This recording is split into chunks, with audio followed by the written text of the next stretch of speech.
आणि सगळे मान्यवर आपल्या सोबत आहेत. भाई जगताप, हेमंत देसाई, माधव भंडारी देखील भाजपचे प्रवक्ते आपल्या सोबत, सुधाकर बडगुजर, क्लाइड क्रास्टो आपल्या सोबत आहेत आणि अनिल गचके सर आहेत. या सगळ्यांचं मी स्वागत करतो. आणि अर्थात सुरुवात करणार आहोत आपण हेमंत देसाई. आपण बघितलं कशा प्रकारे निवडणुकांचे झाले, म्हणजे पहिल्यांदा इतिहासात महाराष्ट्रात 4 टप्प्यांमध्ये होते. माझ्या तरी आठवणीमध्ये 4 टप्प्यात झाल्याचं स्मरत नाहीये, पण गेल्या वेळी 3 टप्प्यात झालं होतं असं मला आठवत आहे. दुसरी गोष्ट म्हणजे आता हा लोकशाहीचा उत्सव तुम्ही म्हणता आहात, तर आज आपण चर्चा करताना या नवीन गोष्टी या निवडणूक आयोगाने ज्या केलेल्या आहेत या ह्याच्यामध्ये, त्यामध्ये आपण बघण्यासारखी गोष्ट म्हणजे नवीन मतदारांची संख्या लक्षणीयरित्या वाढलेली आहे. दुसरी गोष्ट म्हणजे त्यांनी व्हीव्हीपॅट मशीनचं तुम्ही सांगितलं 10 लाख मतदान केंद्र आहेत, व्हीव्हीपॅट मशीन्स तर त्याच्यापेक्षाही जास्त आहेत असं याच्यामधून दिसतंय. दुसरी गोष्ट म्हणजे पर्यावरण पूरक अशा प्रकारच्या या निवडणुका व्हाव्यात, हा एक महत्वाचा मुद्दा. आणि आणखीन एक महत्वाचं म्हणजे गुन्ह्यांची नोंद असेल तर त्याचा तर तुम्हाला माहिती द्यायलाच लागेल, पण वर्तमानपत्रामध्ये सुद्धा 2-3 वेळा मला वाटतं त्यासंबंधी तुम्हाला माहिती द्यायला लागेल, मीडियामधनं माहिती द्यायला लागेल. तसंच सोशल मीडियावरती फार महत्वाचं नियंत्रण आणलेलं आहे. म्हणजे सोशल मीडियाचा जो खर्च असेल तो काउंट होईल, त्याच्यावर देखरेख केली जाईल. त्यामुळे आपल्या मित्रमंडळीमार्फत सोशल मीडियामधनं वाटेल ते धिंगाणा घालणं हे आता याच्यामध्ये शक्य होणार नाही. या महत्वाच्या गोष्टी निवडणूक आयोगाने केलेल्या आहेत आणि याच्यामध्ये जे पक्ष सहभागी होतील त्यांनी याच्यामध्ये अतिशय चांगल्या पद्धतीने सहभागी व्हावं अशी अपेक्षा आहे. गैरप्रकार होऊ नयेत आणि मतदारांनी सुद्धा आपली कर्तव्य आणि हक्क ओळखून काम करावं अशी अपेक्षा. नक्कीच. भाई जगताप यांच्याकडे मी जातोय. भाई, समाधानी आहे काँग्रेस एकूणच आपण बघितलं ज्या प्रकारे हे सगळं नियोजन केलेलं आहे ते बघता, तसंच सुरक्षेमध्ये व्हावं, पूर्ण सुरक्षा असावी आणि निर्भीडपणे पूर्ण निवडणुका पार पडाव्यात यासाठी जी काळजी घेतलेली आहे निवडणूक आयोगानं, समाधानी आहात कुठेतरी? मी सगळ्यात प्रथम निवडणूक आयोगाचं मी या ठिकाणी अभिनंदन करतो की त्यांनी शेड्यूलमध्ये ज्याच्याबद्दल शंका कुशंका व्यक्त केल्या जात होत्या देशभरातनं, तर निवडणूक आयोगाला क्रेडिटच द्यायला पाहिजे, त्यांना त्याचं हे द्यायलाच पाहिजे, त्यांचं कौतुक करायलाच हवं. आणि आपण म्हणालात तसं वैभव की निवडणुका ह्या पारदर्शी व्हाव्यात, निवडणुका ह्या निर्भयपणे व्हाव्यात, निवडणुका ह्या अतिशय याच्या चांगल्या वातावरणात व्हाव्यात, यासाठी लागणारी सगळी यंत्रणा हे निवडणूक आयोगाने उपलब्ध केले, किंबहुना ते त्यांचं कामच असतं. मागच्या अनुभवावरनं त्यांनी यावेळेला अधिकची काळजी घेतल्यासारखं दिसतं एकंदरीत त्यांच्या बोलण्यावरनं, आणि त्यामुळे त्यांचं खरोखरच कौतुक करायला हवं. एक गोष्ट इथे मला मुद्दाम सांगावंसं वाटेल, जो मागचा अनुभव आहे, व्हीव्हीपॅट हा नवीन विषय नाही. एवढाच नवीन विषय आहे की व्हीव्हीपॅट हा सर्व ईव्हीएम्सना लावला जाणार आहे. 100% व्हीव्हीपॅट असणार, 100%. कारण काँग्रेसची मागणी होती तशी. हो, नाही, आमची मागणी सगळ्यांचीच मागणी होती. फक्त एक उदाहरण सांगतो आपल्याला. कर्नाटकामध्ये ज्या वेळेला मागच्या वेळेला व्हीव्हीपॅट लावले होते, परंतु ज्या वेळेला आक्षेप घेतला आणि व्हीव्हीपॅटच्या ह्या ज्या त्याची मोजणी व्हावी अशी मागणी केली, ती मात्र धुडकावून लावण्यात आली. असं एकदा दोनदा नव्हे, असं 2-3 वेळा घडलेलं आहे. म्हणून जर व्हीव्हीपॅट हा जर आपण एक ज्याला म्हणतो ना की पारदर्शकतेसाठी जर आपण त्याचा वापरत असेल, त्या पारदर्शकतेवर जर शंका कोणी उपस्थित करत असेल तर त्याचं काउंटिंग व्हावं हे सुद्धा निवडणूक आयोगाने कंपल्सरी करायला हवं होतं असं माझं मत आहे. कदाचित ते केलंही असेल, कारण त्यांनी त्या तारखा या सगळ्या वाचल्या, परंतु हाही एक महत्वाचा भाग आहे. कुणाच्याही मनामध्ये शंका असू नये, कारण शंका कदाचित राज्यकर्त्यांच्याही मनामध्ये येऊ शकते, कुणाच्याही देशाच्या कुठल्याही नागरिकाच्या मनामध्ये शंका राहू नये. जर शंका झाली तर व्हीव्हीपॅट हे निष्फळ ठरेल, त्याचं प्रयोजन निष्फळ ठरेल. आज रणजुंजुबी झाली आहे, नाणेफेक झाली आहे. आजच्या दिवसामध्ये भाई आणि माधव भंडारी यांनी पहिल्यांदा शेकहँड करावा, हसत हसत सामन्याला सामोरं जावं. नक्कीच. माधवराव इथूनच हात पुढे करतायत, माधवराव इकडूनच आम्ही दोघे अगदी खेळाला सुरू करणार, नेहमीच पुढे आहे, नेहमी आणि आम्ही अगदी केव्हाही. बरं, आणि हे मॅचला सुरुवात होण्यापूर्वीच हे हात मिळवणी आहे. हा, नाणेफेक झाली आता. असं आहे, भाई जगताप हे क्रिकेट खेळलेले खेळाडू आहे. भाई जगतापांनी आणि मी जरी क्रिकेट खेळलो नसतो तरी कबड्डी खेळलेला आहे. क्या बात. त्यामुळे नाणेफेक म्हणजे माहिती आहे. हात धरल्या धरल्या खेचणार की काय मग भाई जगताप यांचा? त्यामुळे नाही नाही आम्ही खेळाडूच्या पद्धतीनेच करू.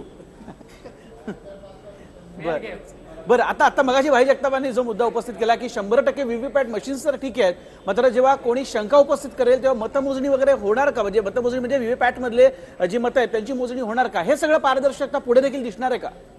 माधव भंडारी, असं एकदा 100% व्हीव्हीपॅटची व्यवस्था केल्यानंतर निवडणूक आयोगाने जिथे प्रश्न असेल शंका असेल तिथे व्हीव्हीपॅटचा उपयोग हा मान्य केलेला आहे जी आणि जिथे प्रश्न उपस्थित होईल तिथे त्याची मोजणी केली नाही तर मग व्हीव्हीपॅट लावण्याचा उपयोग नाही. मागे केली नाही. त्यामुळे तार्किकदृष्ट्या हे स्पष्ट आहे की व्हीव्हीपॅट जर 100% वापरणार असू तर जिथे प्रश्न उपस्थित होईल तिथे त्याची मोजणी केली जाईल. बरं, भाईचा असा आरोप आहे की मागच्या वेळेला हो नाही आरोप नाही. आम्ही कारण कर्नाटकामध्ये हे असं झालं. कर्नाटकामध्ये आपण सगळ्यांनी पाहिलेलं आहे ते नाही. पण माधवराव तुमच्या या मताचं स्वागत आहे. हे खरं तर सगळ्यांचंच मत असायला पाहिजे कारण हा लोकशाहीचा फार मोठा असा एक उत्सव आहे आणि त्याच्यामध्ये पारदर्शकता जेव्हा आपण म्हणतो ती खऱ्या अर्थाने सगळ्यांनाच ती सारखीच लागू व्हावी या दृष्टीने मी म्हणालो. मागचा अनुभव मी तुमच्याजवळ फक्त शेअर केला.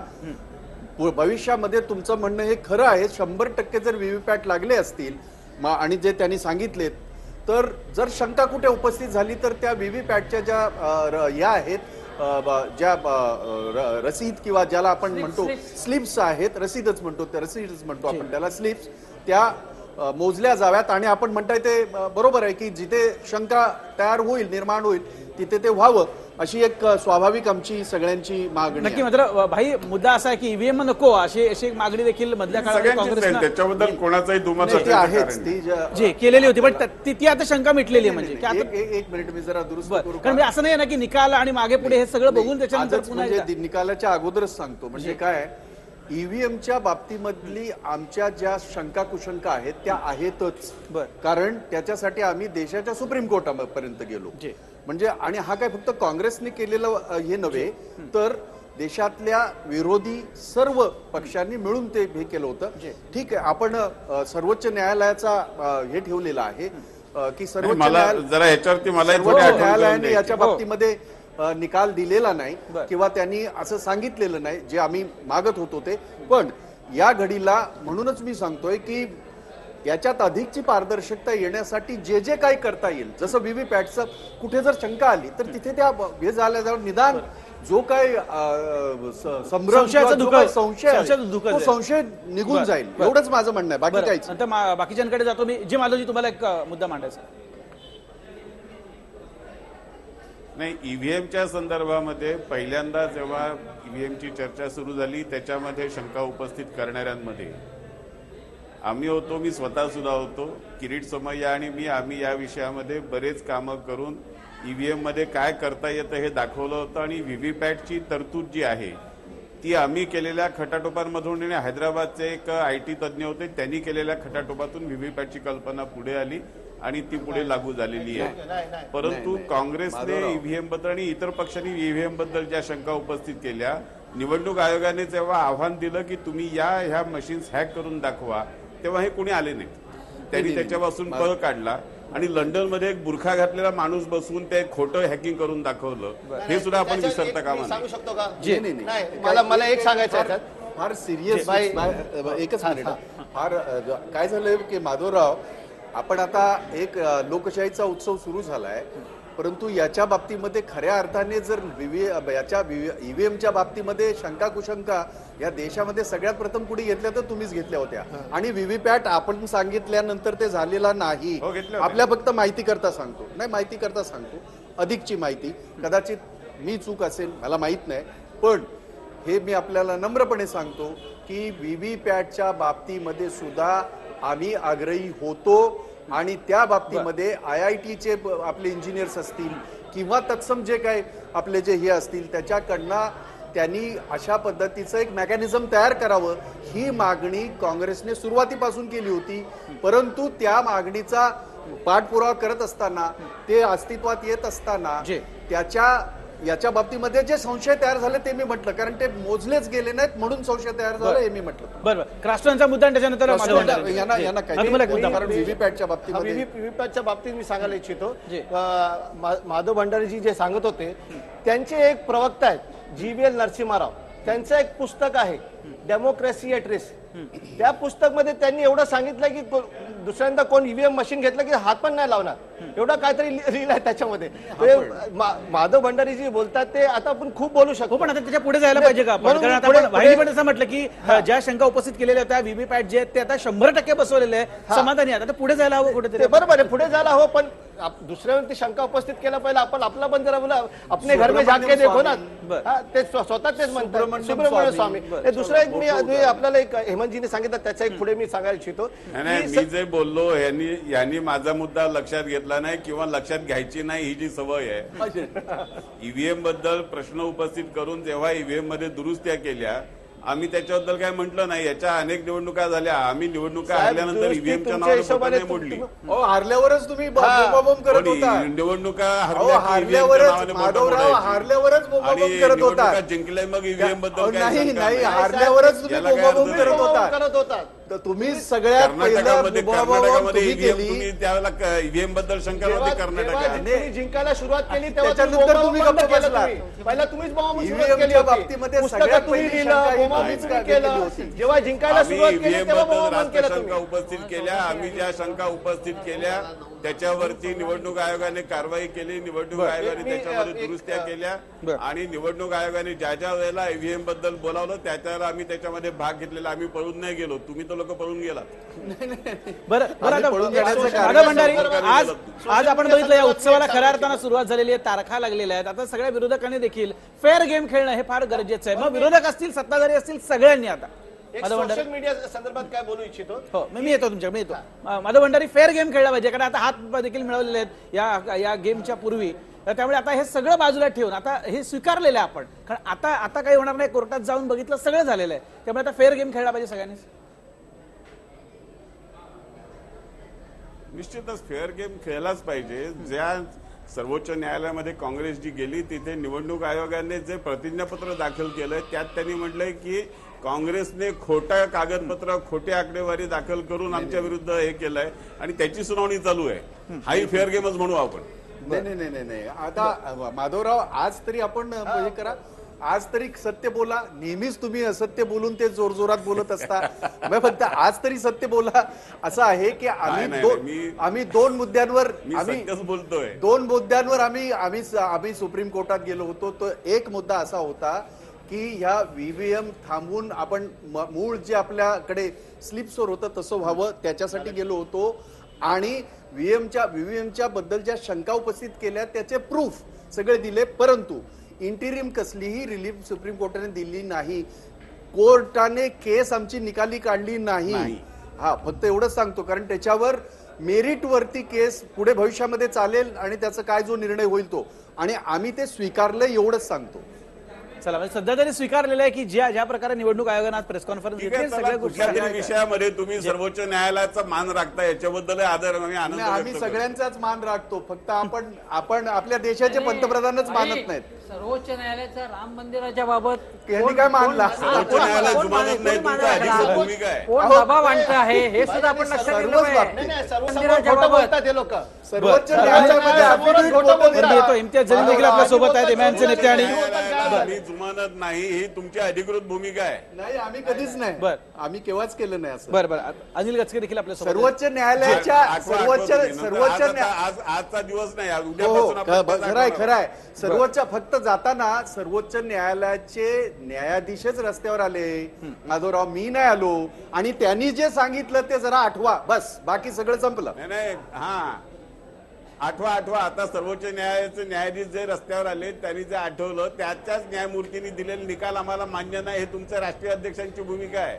तुम्ही खूप गोष्टी सहजासहजी विसरता. नाही, हे ईव्हीएमच्या बाबतीत आणि या नाहीच फारशा मान्य, जुनं आम्ही ते नाहीये, म्हटलंच गेल्या आहे. महिन्याभर महिन्यातलं आहे. नाहीच मान्य, आम्ही म्हटलंय, बरं, आमचा यावर- अधिकार आहे तो. यावर राम आपण- मंदिर आणि शबरीमल दोन्ही बाबत भारतीय जनता पक्षाची भूमिका सुद्धा कशा प्रकारची होती, न्यायालयाचा सन्मान करणारी होती का, हे लक्षात घ्यायला. नक्कीच अनिल गचके आता प्रेस कॉन्फरन्स झालेली आहे आणि आम्ही नियम पूर्णपणे न्यायालयाचा येतो सन्मान केलेला आहे. आम्ही भंडारी येतो मी कुठेही तुमच्याकडे. म्हटलेलं नाही, न्यायालयाला नियम आम्ही नियम बनलेले आहेत. आता फेर खेळ खेळणं अत्यंत गरजेचं आहे. कारण शबरीमलामध्ये तू काय नेहमी झालं? खूप बघितली जनतेनं.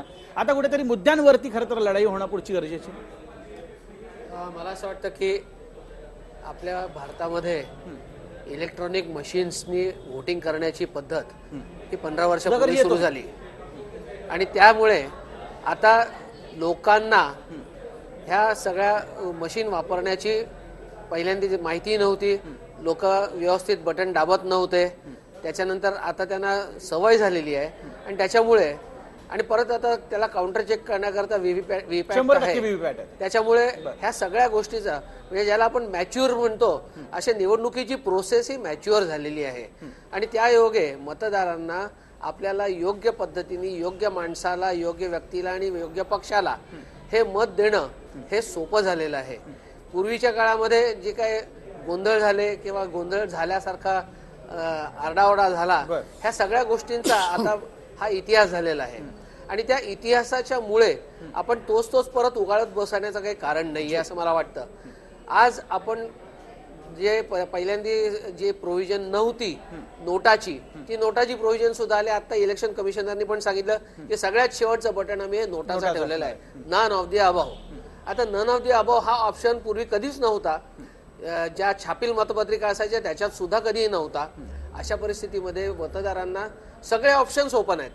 जेवढ्या ऑप्शन तुमच्याकडे असतील त्या सगळ्या ऑप्शनचा तुम्हाला साकल्याने विचार करून नाही, नोटाचा तसं काय पहिल्यांदा आपण वापर करत नाही झालेला त्याच्यामध्ये. झालेला आहे याच्या अगोदर, पण आम्ही फक्त आता एक मिनिट ह्याच्यामध्ये आज सुद्धा नोटाचं कुठेही काउंटिंग मध्ये धरलं जात नाही. किती नोटा झाल्या एवढाच, मागच्या वेळेला परंतु त्याचा इफेक्ट काउंट केले. त्याचा काउंट होतो पण इफेक्ट त्याचा काही अजून नाहीये. कसा इफेक्ट काय काउंट केलं नोटाची म्हणजे ते होतं कळलं count ना. बस तेवढंच आहे. म्हणजे काउंट केला आणि बाजूला ठेवलं. नाही, आताही तसंच आहे, पूर्वी तसं होतं, आताही तसं आहे. तर काही पूर्वी वेळ नाही. मतपत्रिकांची त्याचा effect बरोबर काय तो झाला? फॉर्म भरून द्यायचा आणि फॉर्म जमा करायचा, ही जी प्रोसेस होती त्याच्याऐवजी आता नोटाचं बटन आलं आणि त्या बटनामुळे किती लोकांना आपल्याला कोणालाही मतदान करायचं नाहीये हे आकडा फक्त ती आला. केवळ नाराजी दिसते, त्याचा बाकी परंतु परिणाम काय त्याचा होत नाही. इफेक्टिव्ह त्याचा Right. इफेक्ट त्याचा विचार करणं गरजेचं होतं. Right. होतं. त्याचा महत्वाची गोष्ट म्हणजे तक्रार करण्याचं जे आता Exactly. जे ऍप आहे, बरोबर. तक्रार करता येईल तुम्हाला.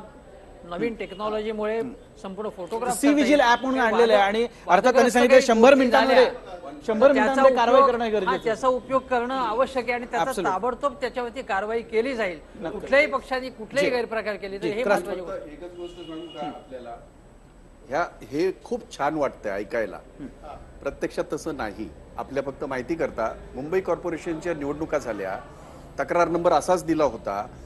लोकांनी 2-2 हजाराच्या नोटा देताना हे व्हिडिओ क्लिपिंग्स आहेत बाकायदा, कुलाब्यामध्ये तक्रार दिली, काहीही झालेलं नाही. बरं, एक नव्हे, रॅन्डमली जवळजवळ अशा तक्रारी खूप झाल्या. म्हणून आज पहिला दिवस आहे, आम्ही काय म्हणणं म्हणजे मी होती. तुम्हाला पूरक सांगतोय. होय, अशी अशा दुसरी अनेक. गोष्ट वैभव की वेगवेगळ्या पक्षाच्या आता इथे नावं घेतलं पाहिजे. सगळे जे प्रमुख राजकीय पक्षांच्या हजारो कोटी रुपयांच्या नोटा जे सापडल्या, त्याचं पुढे काहीही झालं नाही. त्याचं काही नाही पुढे वाट म्हणजे काही नाही. पण पहिल्या दिवशी उघड ऑप्टिमिस्टिक चाललेलं आहे. व्हायला पाहिजे. भाई जसं म्हणतात तसं की पहिलाच दिवस आहे, आत्ताच सगळं डिक्लेअर केलेलं निवडणूक आयोगानं.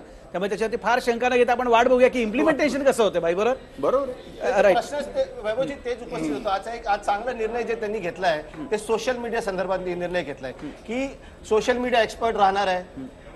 Election commission verified advertising, Google, बरोबर, किती खर्च केलेला आहे हे सांगणं बंधनकारक सर्व आहे. चांगलं आहे. पण माझा प्रश्न आहे की जे सर्व हे सांगतायत, जसं बाईंनी सांगितलं की ऐकायला सर्व चांगलं वाटतं, पण त्याचं इम्प्लिमेंटेशन झालं पाहिजे. आणि कारण की आपल्याला सर्वांना माहित आहे पुढच्या इलेक्शनला जेवढे इलेक्शन झाले, पण तुम्हाला सगळ्यांना शंका वाटते का भाई, शंका वाटते का की इम्प्लिमेंटेशन होणार नाही? मागचा अनुभव तसा आहे. मी मागच्या आता election सांगितलं तसं ना, झालंय ना. मागच्या इलेक्शनला मी आता तुम्हाला 2 वर्षापूर्वीच्या कॉर्पोरेशनच्या इलेक्शनचं सांगितलं. बरं. त्याच्या अगोदरच्या मागच्या 2014च्या इलेक्शन मध्ये तर इतकं इतके गैरप्रकार झाले, कुणी त्याची हे न घेतले ना, पोलिसांनी त्याची नोंद घेतली ना, कुठल्याच यंत्रणेने घेतली माधव नाही. भंडारे विचारूया झालं, आपण. झालं. आपण विचारूया प्रमाणे गैरवापर आपण झाला. विचारूया. मात्र सुधाकर बडगुजर देखील आपल्या सोबत आहेत, त्यांना एक मुद्दा मांडायचा. मांडा, बोला.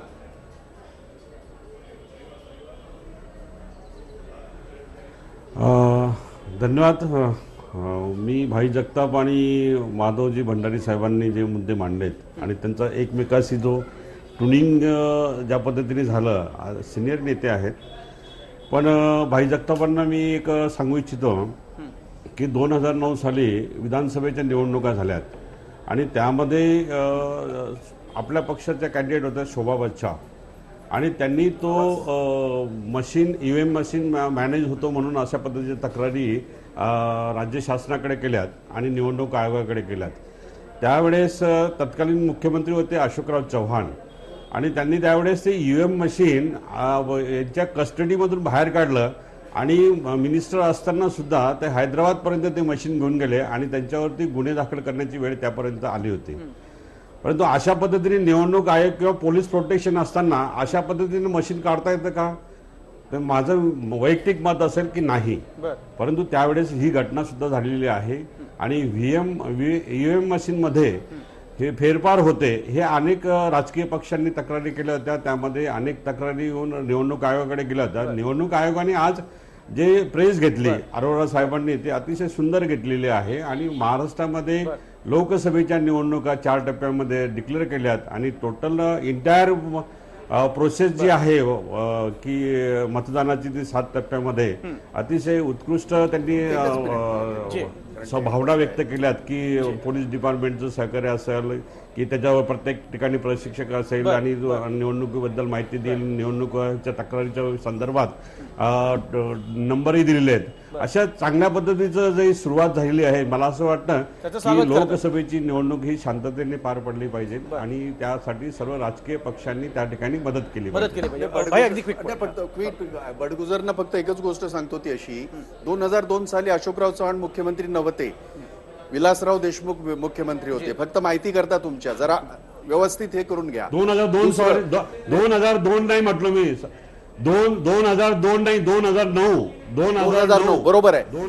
आणि दुसरं आता पुढचं 2009 ला अशोकराव चव्हाण 2009 साली खरं आहे. शोभा बच्छा आणि फक्त आपल्याला एकच माहिती करता सांगतो, आतापासून आज जी आचारसंहिता लागली म्हणजे काय लागली, तर ही सगळी यंत्रणा कंट्रोल करण्याची जी हे आहेत अधिकार हे सर्व निवडणूक आयोगाचे आहेत, एखाद्या राज्याच्या मुख्यमंत्र्याचे नाहीत.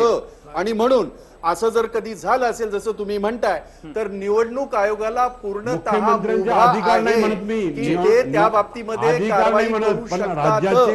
त्यामुळे त्या ठिकाणी मुख्यमंत्री असो, देशाचे पंतप्रधान असो, अतिशय नम्रपणे अजिबात त्याच्यामध्ये ही नाही. फक्त त्या माहिती करता सांगतो आपल्या.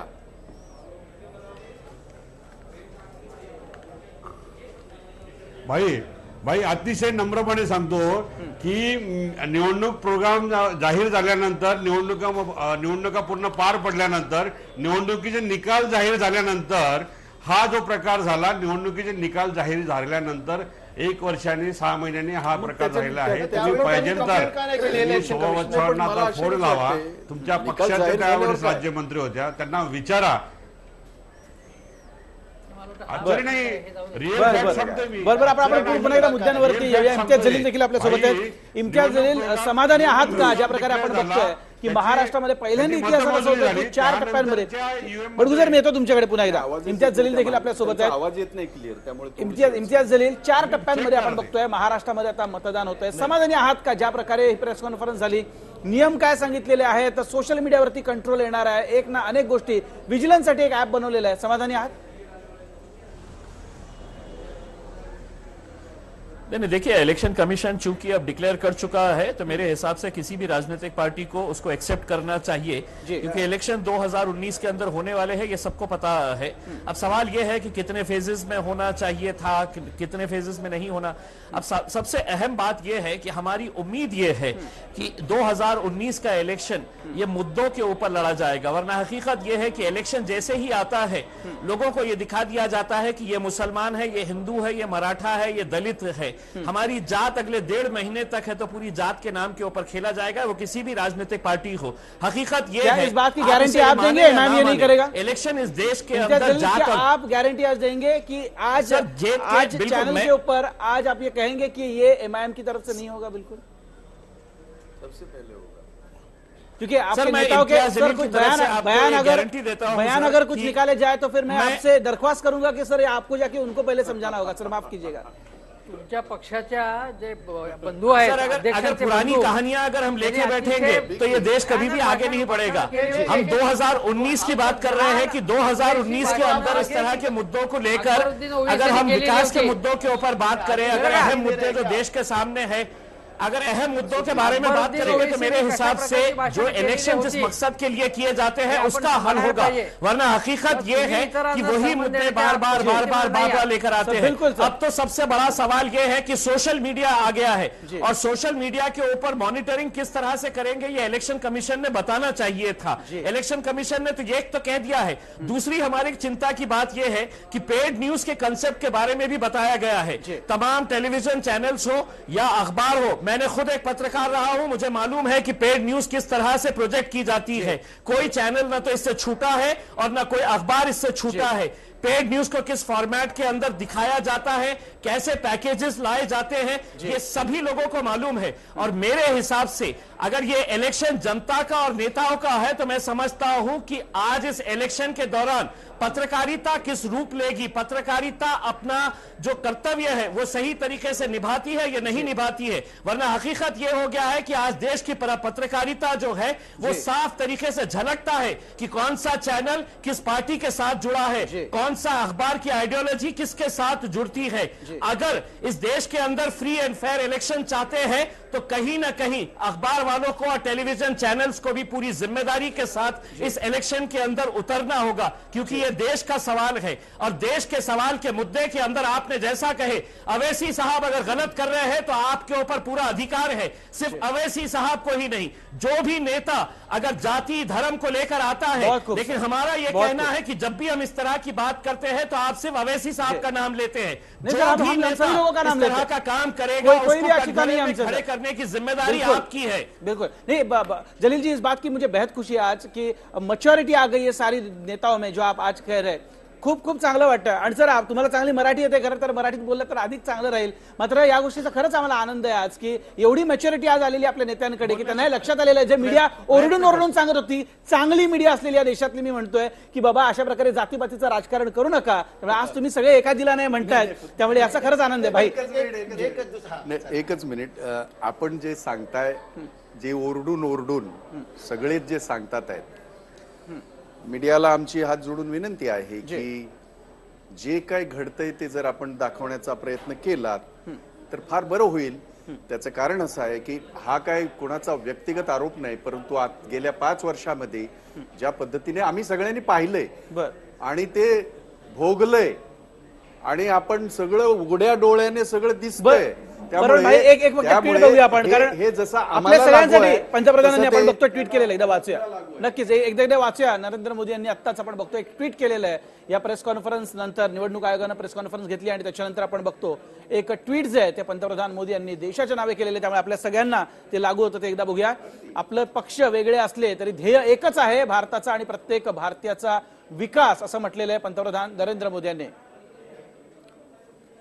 तर अर्थात काही क्षणातच महाराष्ट्र निवडणूक आयोगाची देखील एक प्रेस कॉन्फरन्स होणार आहे आणि त्यामुळे त्यांच्या संदर्भातील प्रत्येक बित्तम बातमी जी आहे ती आता आपण तुमच्यापर्यंत पोहोचवणार आहोत। माधव भंडारी यांच्याकडे मी जातो। माधव भंडारी, मगाशी आता इम्तियाज जलील आणि प्रेस कॉन्फरन्सची थेट दृश्य आपण बघतोय। महाराष्ट्र निवडणूक आयोग आता काही क्षणातच प्रेस कॉन्फरन्स घेणार आहे आणि त्याच्यामध्ये काय काय बाबी असतील त्या थेट आम्ही आपल्यापर्यंत पोहोचवूच। माधव भंडारी, इम्तियाज जलील यांनी जे म्हटलं, खरंच त्या गोष्टीचं स्वागत करायला हवं की जातीपातीचं राजकारण हे आता कोणीही या देशामध्ये करू नये आणि खरंच मुद्द्यांवरती या निवडणुका 2019च्या लढल्या जाव्यात, सगळ्यांनी प्रयत्न केले पाहिजेत। आता इतिहास थोडासा विसरून याबद्दल आमच्या मनात कधीच शंका नव्हत्या जी, आणि आम्ही 1952 पासून हा प्रयत्न करत आलो। जातीपातींचं धर्माधर्माचं राजकारण होता कामा नये, पण असं या देशामध्ये सेक्युलरिझमच्या नावाखाली ज्यांनी राजकारण केलं आणि सेक्युलरिझमच्या नावाखाली जे काय उपद्व्याप केले त्याच्यामध्ये भारत लहान लहान तुकड्यांमध्ये कसा तोडता येईल ह्याचं राजकारण यांनी सातत्याने केलं. पण आता ठीक आहे, आता जर सगळेजण म्हणत असतील तर आपण त्याचं स्वागतच करून निदान म्हणायला सुरुवात केली, हे काय कमी आहे. म्हणता म्हणता केव्हा तरी व्यवहारात येतील अशी आशा बाळगूया. नाही, मला फक्त त्यांना एकच गोष्ट सांगायची आहे, म्हणजे माधव भंडारींनाच अर्थात आमचे परम मित्र आहेत, कारण सेक्युलरिझमचा त्या सगळ्यात जास्त सेक्युलरिझमचा जर वावडं कुणाला असेल तर ते माधव भंडारींना वैयक्तिक नाही, कृपया ते वैयक्तिक घेणार पण नाहीत, मला खात्री आहे. या देशातला सर्व धर्म समभावाचं वावडं कुणाला आहे हे सर्व जगभराला माहिती आहे, देशभरात माहिती आहे. आणि या सेक्युलरिझमच्या बाबतीमध्ये वारंवार बदली झालेल्या भूमिका ह्या देशाने पाहिलेल्या आहेत. आणि जर समजा सर्व देश जाती धर्म एकत्र मिळून जर सर्व धर्म समभाव बोलत असेल तर त्याचं फारसं वाईट वाटण्याचं काहीच कारण नाही. आणि आता जे सत्तेत आहेत त्यांची खऱ्या अर्थाने त्यांचा जन्म हा 80च्या दशकात झाला, त्यामुळे त्यांनी असं सांगू नये. त्याच्या अगोदर कडबोळ्यांबरोबर कसे कसे कुठे कुठे गेले हा इतिहास आहे. त्यामुळे इम्तियाज जलील भाई जे म्हणाले की जे झालं ते झालं आता, कारण बघा भाईने एवढं सांगितल्यानंतर असेल हो नाही तो माधव भंडारी बाबतीमध्ये प्रत्येकाला आपली भूमिका स्पष्ट म्हणजे लगेच येतो मी तुमच्याकडे, माधव भंडारी तुमच्याकडे पण येतो. पण भाई आता इम्तियाज जलील यांनी जे म्हटलं की प्रत्येक पक्षाच्या नेत्यांनी चुका केलेल्या आहेत, न उघडता पुढे थोडं गेलं पाहिजे. माधव भंडारी एक कमेंट हेमंत देसाई, माधव भंडारी एक कमेंट हेमंत देसाई सर लगेच एक प्रश्न एकच मिनिट. त्या इम्तियाज जलीलचं एक गोष्ट मान्य करावी लागेल की त्यांनी निदान त्याची चूक तरी मान्य केलं. यांचा प्रॉब्लेम आहे हे चुका कधी मान्य करत नाहीत आणि त्याच चुका वारंवार करत राहतात. प्रॉब्लेम आहे. त्यांनी असं काय म्हटलं की काँग्रेसनीच फक्त चुका केल्या आहेत, आम्ही काही चुका केल्या नाहीत. हा जो आव आहे ना, काँग्रेसचं नावही घेतलं नव्हतं ऐका सेक्युलरिझमच्या नावाने काँग्रेसनी काय केलं असं ते म्हणाले ना. काँग्रेसनी जर केलं असेल तर गेल्या 5 वर्षामध्ये धर्मामध्ये ऐका धर्मद्वेष पसरवणाऱ्या जास्तीत जास्त वक्तव्य आणि मोदींनी स्वतः अमित शहा यांनी त्यांच्या सहकार्याने मोदींनी केली आहे, पण मोदींनी स्वतः कान उघडणी केली होती त्यांच्या लोकांची. आता मोदींनी कान उघडणी करावी हा एक विनोद असला तरी त्यांना ती करावी लागली होती. याचा अर्थ त्यांनी अशा प्रकारची वक्तव्य केली होती. गोरक्षकांचं राजकारण हे काय, लव जेहादचं काय आहे, घर वापसीचं काय आहे, कशा प्रकारचं राजकारण केलं तर तुम्ही इतरांना सांगायची तुम्हाला हे नाही. पण दुसरी गोष्ट ऐका, दुसरी गोष्ट धर्माच्या मला याच्यावर बोलत धर्म आणि जातीचं राजकारण सगळ्या पक्षांनी केलेलं आहे, करत आहेत आणि यापुढे सुद्धा करणार आहेत. किंवा सांगायच्या गोष्टी वेगळ्या आहेत. प्रत्यक्षात जातीचं राजकारण भारतीय जनता पक्ष सुद्धा तेवढंच करतो, जातीची समीकरण करतो. पण सांगतो असं कर्नाटकामध्ये की फक्त काँग्रेस करते. तुम्ही काय केलं, तुम्ही अनेक राज्यामध्ये कशा प्रकारची जातीची समीकरण केली, जातीमध्ये कशा प्रकारचा द्वेष पसरवला, असंख्य उदाहरणं सांगता येईल. कोणाला विश्वास इथे बसत नाही, आरोप तुमच्यावरती लागले. माधव भंडारी काही हरकत नाही, मी येतो तुमच्याकडे. माधव भंडारी असं आहे की या देशामध्ये एका वर्गाला फक्त एका समूहाला आरोपीच्या पिंजऱ्यात उभं करायचं आणि दगडधोंडे मारत राहायचं हे राजकारण 1947 सालापासून चालू आहे. आणि हेच सेक्युलरिझमचं नाव घेतात, हेच सर्व धर्म समभावाची भाषा करतात, हेच धर्मनिरपेक्षतेची भाषा करतात, हेच टॉलरन्स सांगतात, सहनशीलता सांगतात, सहनशक्ती, हे सर्व प्रवचन देतात. आणि कुठल्याही प्रकारचा टॉलरन्स नाही, दुसरा विचार ऐकून घेण्याची तयारी नाही. म्हणजे आता सुद्धा काँग्रेसचं नावच घेतलं नव्हतं. मी जे बोललो नाही त्याच्या आधाराने माझ्यावरती दगडधोंडे मारायचं. आता हे तुम्ही 2012 पासून तेच करत आलात, 2002 पासून तेच राजकारण केलं. ज्या प्रसार माध्यमांमधलं समाज माध्यमांची चर्चा तुम्ही करताय, 2002 पासून तुम्ही आमच्या विरुद्ध जे अपप्रचाराचं रान उठवलं आजही करतात, खोटारडेपणाचा कळस पावलावर करतात. तो जनता स्वीकारत नाही तर तुम्ही प्रसार माध्यमांवरती घसरता. म्हणजे याच्यामध्ये स्वतः पायाखाली काय आपण आपल्या घरात काय केलंय हे तपासून बघायची तयारी नाही. आम्ही आमच्या चुका निश्चित तपासतो, आम्ही आमच्या चुका दुरुस्त करतो. आम्ही हा दावाच कधी केला नाही की आमच्या चुका झाल्या नाहीत. आम्ही हा दावाही कधी केला नाही.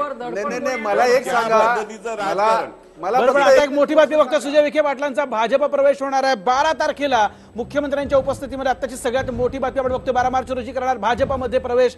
आताची मोठी बातमी. तर निवडणूक आयोगाला तारखा काय डिक्लेअर केल्या, आता टणाटण उड्या ज्या आहेत त्या एका पक्षात दुसऱ्या पक्षात सुरू होणार आहे, काय वेगळं सांगायला नको. मुंबईमध्ये आपण बघतोय मुख्यमंत्र्यांच्या उपस्थितीमध्ये दिलीप गांधींऐवजी आपण बघतो अहमदनगर मधली सीट अत्यंत महत्वाची होती, मात्र तिचं मिळाली नाही, तर मग भाजपत जाईल असं सुजय पाटील यांनी सांगितलेलं होतं आणि त्याप्रमाणेच एकूणच झालंय.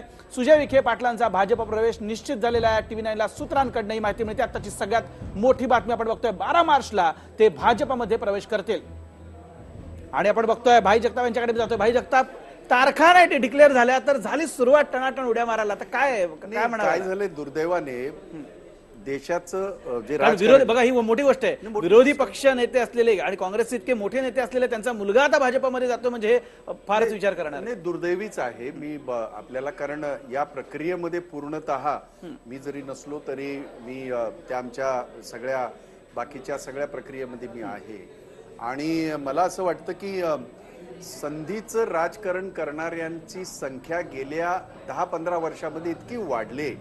आयाराम गयारामच जर आपण चित्र पाहिलं तर आजच्या घडीला 122 जे महाराष्ट्रात निवडून आलेले आमदार आहेत भाजपचे, जे खासदार आहेत भाजपचे, तर त्याच्यामध्ये जर तुम्ही जर संख्या काढली तर आयाराम गयारामची संख्या त्याच्यामध्ये जास्त आहे, जे कधी काळी काँग्रेसमध्ये होते.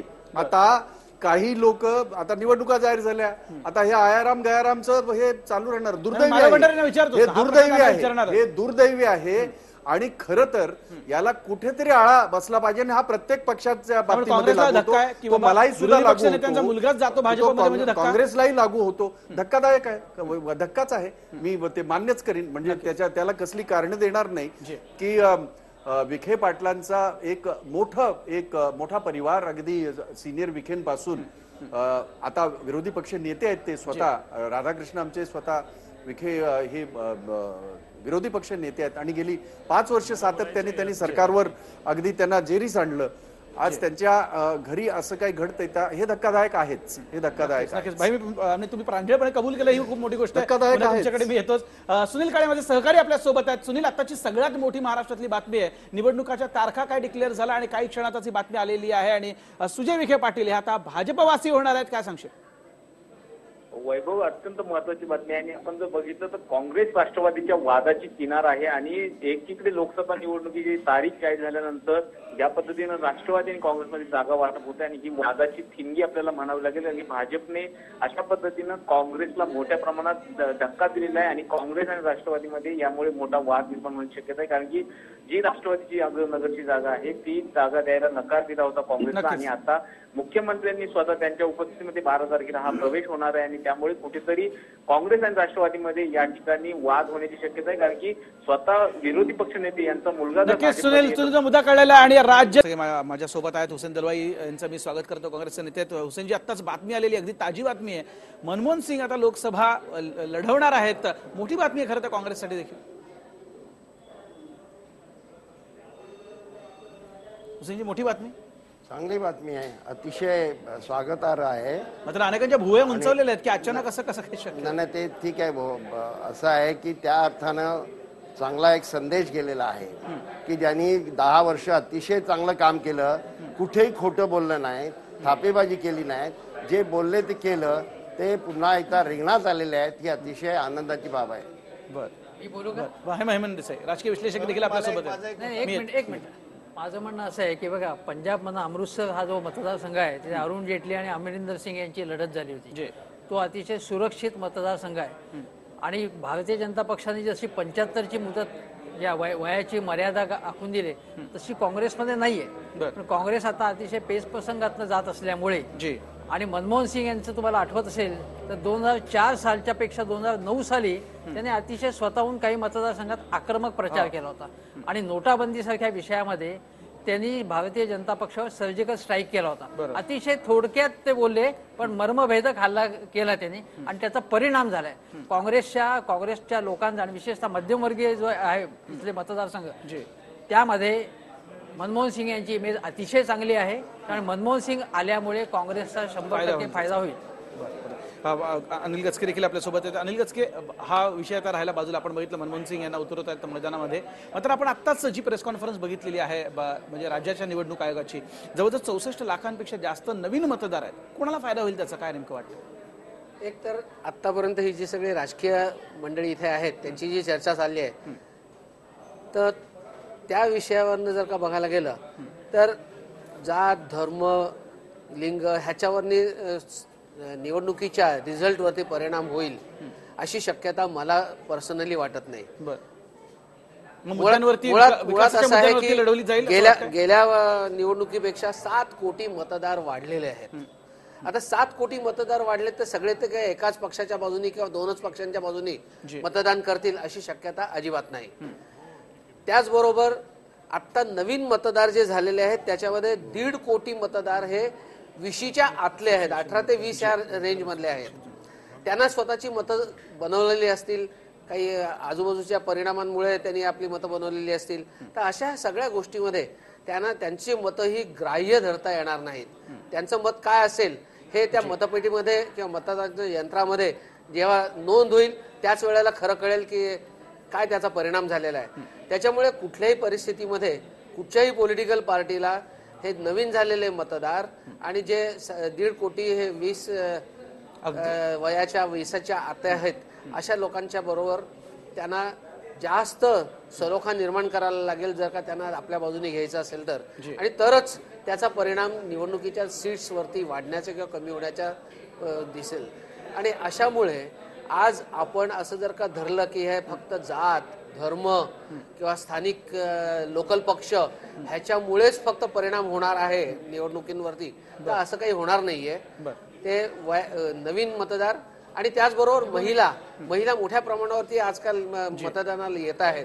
त्याचा एक मिनिट माझा पूर्ण करतो. तर त्याच्यामुळे ह्या महिलांचा आणि तरुण मतदारांचा हा परिणाम जो आहे तो सगळ्यात जास्त आजच्या निवडणुकीत आताच म्हणालो की फेअर प्ले असला पाहिजे. भारतीय जनता पक्षाच्या प्रवक्ते जी सर, मी अगदी एक छोटासा ब्रेक घेऊन येतो. हे म्हणजे मी येतो, अगदी मला ब्रेक घ्यायचा कडे, अगदी तात्काळ घ्यायला पाहिजे. ब्रेक नंतर लगेच परतोय. आणि आपण बघतोय कशा प्रकारे 4 टप्प्यांमध्ये आता महाराष्ट्रातलं मतदान जे आहे ते पार पडणार आहे. प्रथमच असं इतिहासात होतंय की महाराष्ट्रात 4 टप्प्यात मतदान पार पडेल. आपण बघतोय पहिला, दुसरा, तिसरा आणि चौथा टप्पा. पहिला टप्पा 11 एप्रिलला 7 जागांवरती महाराष्ट्रातल्या टोटल आपल्याला माहिती 48 जागा आहेत आणि त्यापैकी 7 जागांवरती 11 एप्रिलला पहिल्या टप्प्यात, दुसऱ्या टप्प्यात 18 एप्रिलला 10 जागांवरती महाराष्ट्रातल्या मतदान पार पडेल. तिसरा टप्पा 23 एप्रिल रोजी होईल मतदान आणि 14 ठिकाणी 14 जागांवरती महाराष्ट्रात मतदान पार पडेल. तर शेवटचा टप्पा आहे महाराष्ट्रातला आणि तो म्हणजे 29 एप्रिलला चौथ्या टप्प्यातलं मतदान पार पडेल. 17 जागांवरती, अशा टोटल 48 जागांवरती महाराष्ट्रात या 4 टप्प्यात मतदान पार पडेल. आणि एकूणच आपण बघतोय मतदानाच्या या तारखा काय डिक्लेअर झाल्या त्याच्यानंतर मात्र या पक्षातनं त्या पक्षात उडी मारण्याची संख्या देखील आता अचानक वाढू लागलेली आहे. सुजय विखे पाटील आपण बघतोय भाजपात प्रवेश करणार असं कळतंय. मुख्यमंत्र्यांच्या उपस्थितीमध्ये ते आता भाजपात प्रवेश करण्याची शक्यता आहे. तर एकूणच या सगळ्या बातम्या आता येऊ लागलेल्या आहेत कारण निवडणुकांच्या तारखा आता डिक्लेअर झाल्यात. तर सगळे मान्यवर आपल्या सोबत आहेत. तर मी थेट जातोय, माधव भंडारी देखील आपल्या सोबत आहेत. माधव भंडारी, आता ब्रेकमध्ये हुसेन दलवाई यांनी खूप महत्वाचं वाक्य उच्चारलेलं आहे. त्यांच्याशी बोलत होतो तेव्हा, कारण आपण बघितलं सर्व शक्तीनिशी काँग्रेस जी आहे ती आता मैदानात उतरते असं दिसते. कारण माजी पंतप्रधान मनमोहन सिंग हे देखील आता निवडणूक लढवणार आहेत. त्यांचं असं म्हणणं आहे की पुढचे पंतप्रधान तेच होणार. काय वाटतं, काय सांगाल माधव भंडारी? या विषयावरती बोलायला सुरुवात करण्यापूर्वी मी महाराष्ट्र निवडणूक आयोगाचं अभिनंदन करतो की त्यांनी पत्रकार परिषद पूर्ण मराठीमध्ये घेतली आणि त्याबद्दल त्यांचं मनापासून अभिनंदन केलं पाहिजे, कौतुक करतो मी. आणि मनमोहन सिंगजींना निवडणुकीच्या रिंगणात उतरवण्याची पाळी काँग्रेसवर आली याचा सरळ सरळ अर्थ राहुल गांधी, प्रियंका गांधी ही नाणी चालत नाहीत हे स्पष्ट झालं. यांच्या आधारावरती आपली नैया पैल तीराला जाणार नाही हे काँग्रेसच्या लक्षात आलं. म्हणून आता ते मनमोहन सिंगांना पुढे करायचा प्रयत्न करतायत. मनमोहन सिंगांना पुढे केल्यानंतर किंवा मनमोहन सिंग प्रत्यक्ष मैदानात आल्यानंतर स्वाभाविकपणे त्यांच्या 10 वर्षांच्या कारकिर्दीमध्ये जे घडलं, मग त्याच्यामध्ये कॉमनवेल्थचा घोटाळा आहे, 2Gचा घोटाळा आहे, स्पेक्ट्रम घोटाळा आहे, कोळशांचा घोटाळा आहे, 26/11चा मुंबई हल्ला आहे. या सगळ्या गोष्टी स्वाभाविकपणे समोर येणार आहेत आणि त्या सगळ्या बॅगेज सकट, त्या सगळ्या ओझ्या सकट मनमोहन सिंग हे काँग्रेसच्या प्रचारामध्ये पुढे येणार आहेत आणि त्यामुळे आता त्यातून पुढे काय काय निष्पन्न होतं बघू आपण. बरं, हुसेन दलवाई अख्खं पॅकेज बरोबर त्यांच्या असेल जेव्हा ते प्रचारात उतरतील असं थेट म्हटलेलं आहे. तोटा होईल काँग्रेसला प्रचंड असं म्हणतायत माधव भंडारे, काय त्याला उत्तर? ते असं म्हणणारच. त्यांना आता दुसरं काय, त्यांना काही तोंड नाही. ते एक राष्ट्रवाद असं घेऊन जणू काय राष्ट्रवादी तेच आहेत, बाकीचे सगळे अराष्ट्रवादी आहेत, राष्ट्रविरोधी आहेत असं जर त्याच्याशिवाय प्रचार काय, खोटं बोलणं, जे आश्वासनं दिली ते त्या कुठलीही पुरी केली नाही. मनमोहन सिंगजी महाराष्ट्राच्या दुष्काळाच्या वेळेला 2दा विदर्भात आले. माधवराव लक्षात घ्या, तुमच्या पंतप्रधानांनी उल्लेख सुद्धा केला नाही इलेक्शन मध्ये. आता आपण बघितलं पाक बरोबर जे वाकड आपलं सुरू आहे आणि ज्या प्रकारे एअर स्ट्राईक झाला, या सगळ्याचा परिणाम होईल, कुठेतरी फार तोटा सहन करावा लागेल असं वाटतंय? नाही, मला नाही वाटत. त्याचं कारण असं की लोकांना माहिती आहे की इतकं कसं काय झालं. ह्याच्यामध्ये राष्ट्रवादीचा उल्लेख केलात म्हणून काश्मीरवर जो काश्मीरच्या संबंधामध्ये जो हल्ला झाला आणि त्याच्यामध्ये 41 लोक आपले मारले गेले, हे कसे मारले गेले माहिती असून सुद्धा या संबंधामध्ये प्रिकॉशन का घेतली गेली नाही? संबंध यंत्रणा जनता उत्तर देईल ना की आता ईव्हीएम मधनं जनता मत देणारच येणार आहे, ते लक्षात घ्या. पण त्याही पेक्षा आता त्यांना मुद्दा फक्त हाच करायचा. त्यांना जे अनेक मुद्दे आहेत ते या देशातल्या जनतेचे मुद्दे आहेत, ते सगळे उत्तर देतात तुम्हाला. उत्तर द्यावं लागणार आहे. माधवराव, मी सांगतो ना, तुम्ही ऐका. हे बघा, मनमोहन सिंगांचं सगळं बॅगेज सकट त्यांना स्वीकारायला लागेल. तर मोदी जर तुमचे नेते असते तर त्यांचे जे काही चुका झालेल्या आहेत त्यांच्या, हे सगळं तुम्हाला फेस करायला लागेल. दुसरी गोष्ट 26/11 नंतर भारतावरती 3 हल्ले झालेत. तुमच्याकडे तुमच्या याच्यात त्यापेक्षा जास्त, तिप्पट जास्त हल्ले त्याच्यानंतर झालेले आहेत. आणि तुमचा हे पंतप्रधान नवाज शरीफांना भेटून आले. पठाणकोट, उरी, नागरोटा, किती हल्ल्यांचं उदाहरण सांगायची तुमची. तुमच्या वाजपेयी सरकार असताना संसदेवरती हल्ला झाला होता, तेव्हा तुम्ही राष्ट्राची सुरक्षेच्या नावाने तुम्ही काय सांगताय? तुम्हाला सांगण्याचा अधिकार बिलकुल नाहीये. दोघांच्याही फेल्युअर झालेला आहे, पण तुमचा फेल्युअर अधिक आहे आणि याचं उत्तर द्यायला लागेल.